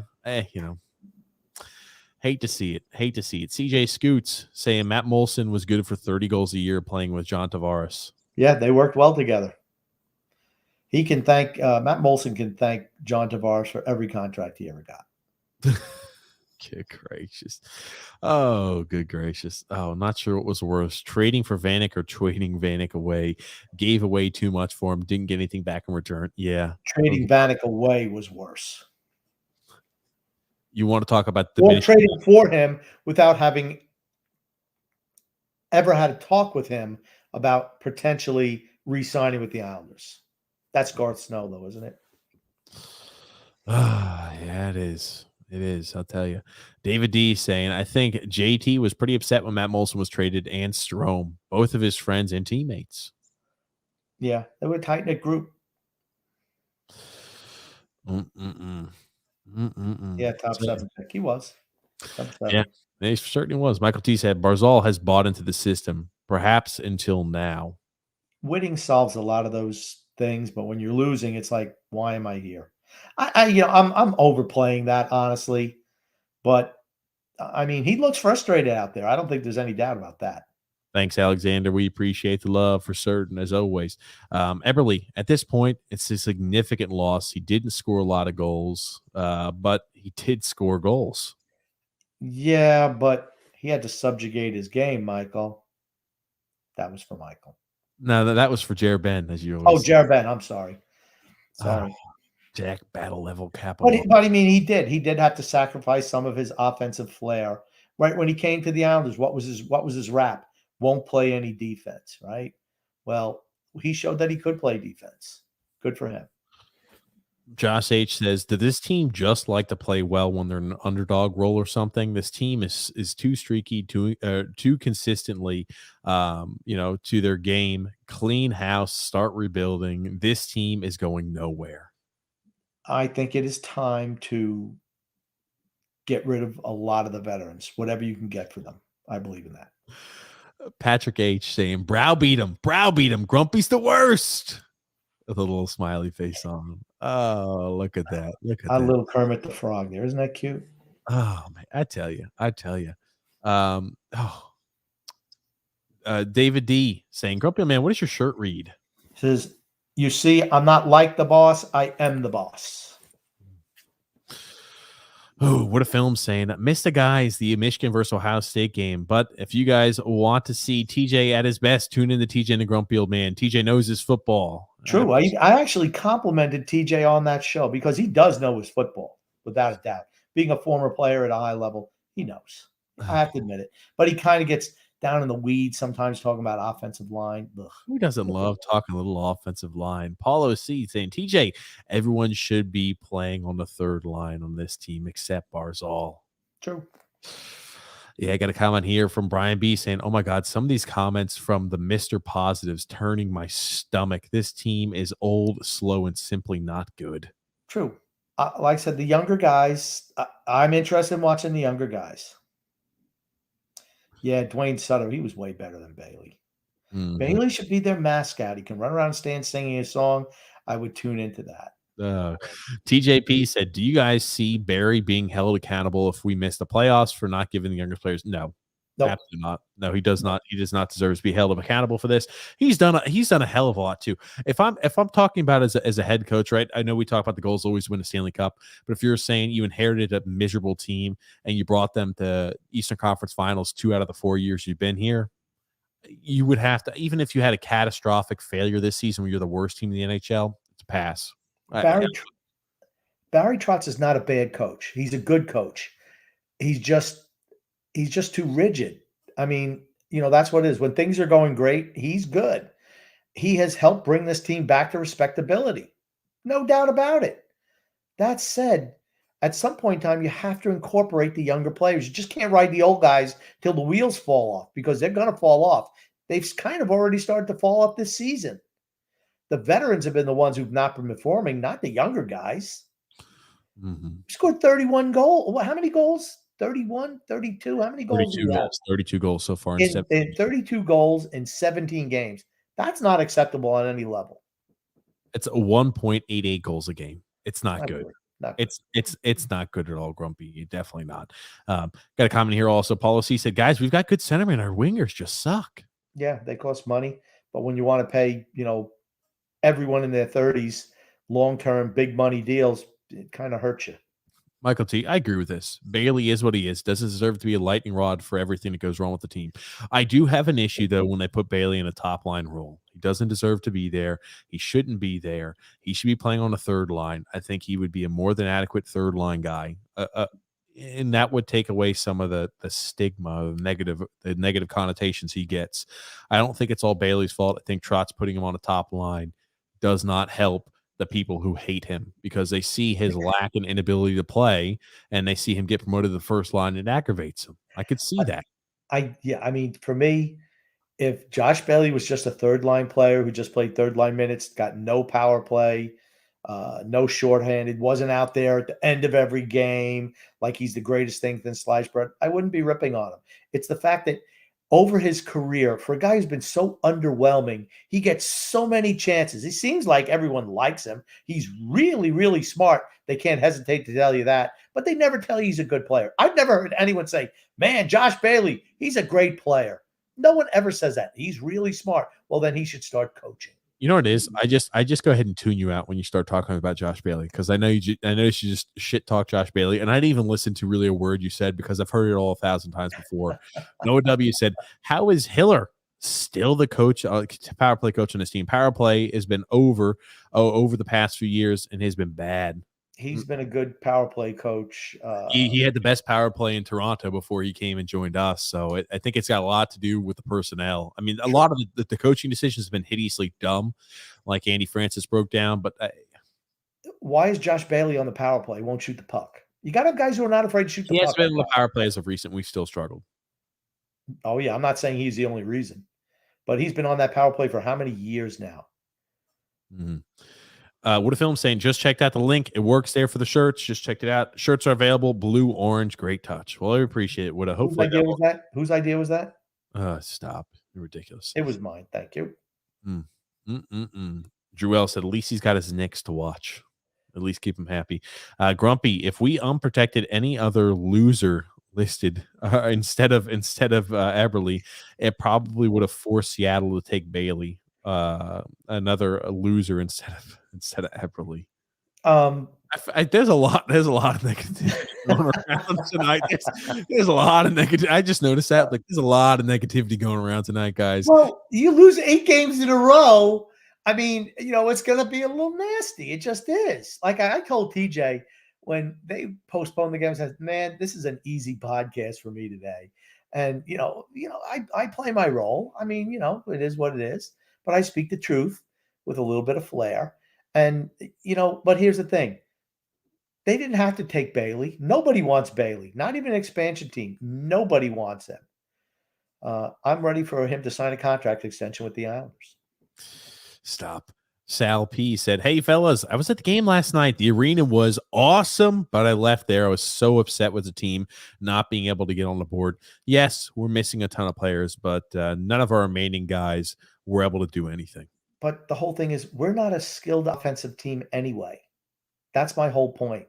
We're not very skilled with the old guys, without the old guys. We don't have anything in the cupboard, guys who put the puck in the net.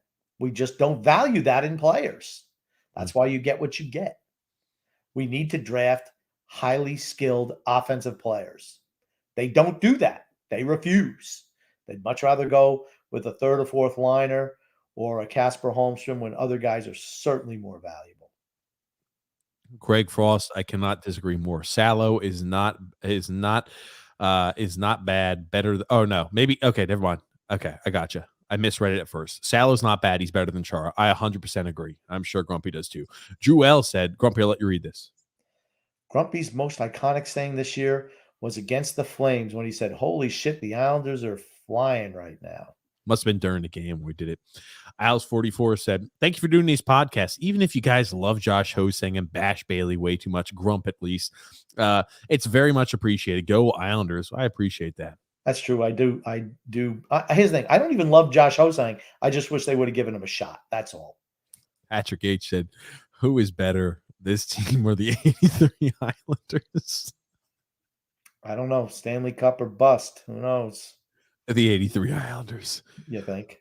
Oh, Paulo C, don't do this, guys. Tarasenko had 3. So, honestly, though, I got to bring up a point. Michael T brought this up to us in the offseason. He said, "What makes you think Vladimir Tarasenko would have put you over the top?" To be honest with you, the way the team's playing right now, I think Tarasenko maybe helps us win a game or two more. We would not have been in a much rosier position because the offense still has been enigmatic. So, we've struggled. We've struggled offensively, and I'm not sure if Vladimir Tarasenko is the pure switch. I know he's averaging like a point a game in St. Louis. He would be probably putting up half of those points with us. Yeah. I mean, that's the thing, right? But he'd be more fun to watch with Barzal. That much I'll give you. Yes, but I just want to give people credit where credit is due, right? That was a question that was asked. I thought I rolled it off. Man, never. Yeah, no, it's true. I don't think he would have made a difference this year in hindsight being 2020. Yeah. Ranting New York Islanders said, "I'm pissed. I can't watch Islanders hockey." Well, if you've watched it, I'm not even going to say that. Have you been watching it this year anyway? No. When the guys come back healthy, it's must win now mode. Got to integrate some of the young guys. Salo needs to play over Chara on a game in, game out basis. So, does Chara regret going back to the Islanders? Bob D says. Nope. I think that was really his only option. Yeah, I had a lot of options. Really? Did he say that? Hold on. Did he really say that? Yeah. Well, are you serious? Yes. Shit, man. Yep. I'm shocked by that. Probably knew he'd get top line minutes here, though. Greg F saying, TJ, what top line players do they have? One. I'd say realistically one top line guy. Yep. JPP. No, Scotty Gomez was the power play coach 2 years ago, 3 years ago? 3 years ago. 3 years ago. Okay. We removed him and it didn't fix it. I remember I thought he was the issue and it wasn't. And then Hiller, I thought, okay, it's not the coach's fault. I think it's the coach is making a few mistakes on his side tactically, but I think it's a lot to do with the players, a lot to do with the system. TJP said, we need to trade Varlamov. He's still got a decent amount with Sorokin. And we really don't need him anymore. Still worth a decent amount. And we really but you have to have an injured goalie on a contender. That's the only way that works. Michael T said, how tight of a relationship does Sorokin have with Varlamov? Does Varlamov need to stay for Sorokin to be comfortable? I was about to say that's also an important thing too, right? If I could see the Islanders, if they have a real tight relationship, if they might even re-sign Varlamov. I could see that. If they sign him to a cheap deal on the cheap, I could see it, Grump. I'm sorry, he's got another year at $5 million per. I mean, you move him this offseason. He's been here 2 years. That's enough for Sorokin to get acclimated. So, Carlos S. I could see a new listener, Carlos S. Would anyone have thought the Islanders would be in a situation before the season started? I'm sure Grumpy was always saying this. He was saying this even when we were going to back-to-back Eastern Conference Finals, though. So, yeah, I didn't think we'd be this bad, honestly. But I picked us second in division. But I'll show you my envelope that I had, my Karnak, the Magnificent envelope at the end of the year, which is what I really thought. But I didn't want to be too negative to start the season. I did not. Michael T said, we need Trottier as our power play coach. Why would he come here? Yeah. Grump. He could be a player for us. Stop. You're ridiculous, Grump. Well, we're here at today, the end of the podcast. Islanders games, though, postponed. We were going to do the live stream during the game on Tuesday, but it has been postponed. That being said, we go live during the games. Anytime the Islanders play a game, we go live during the game on Tuesday, Monday, Tuesday, Wednesday, Friday, Saturday. The Sharks game is on Thursday. We've got the Red Wing game on Saturday, December the 4th. So we will be going live during that game and then after for the podcast.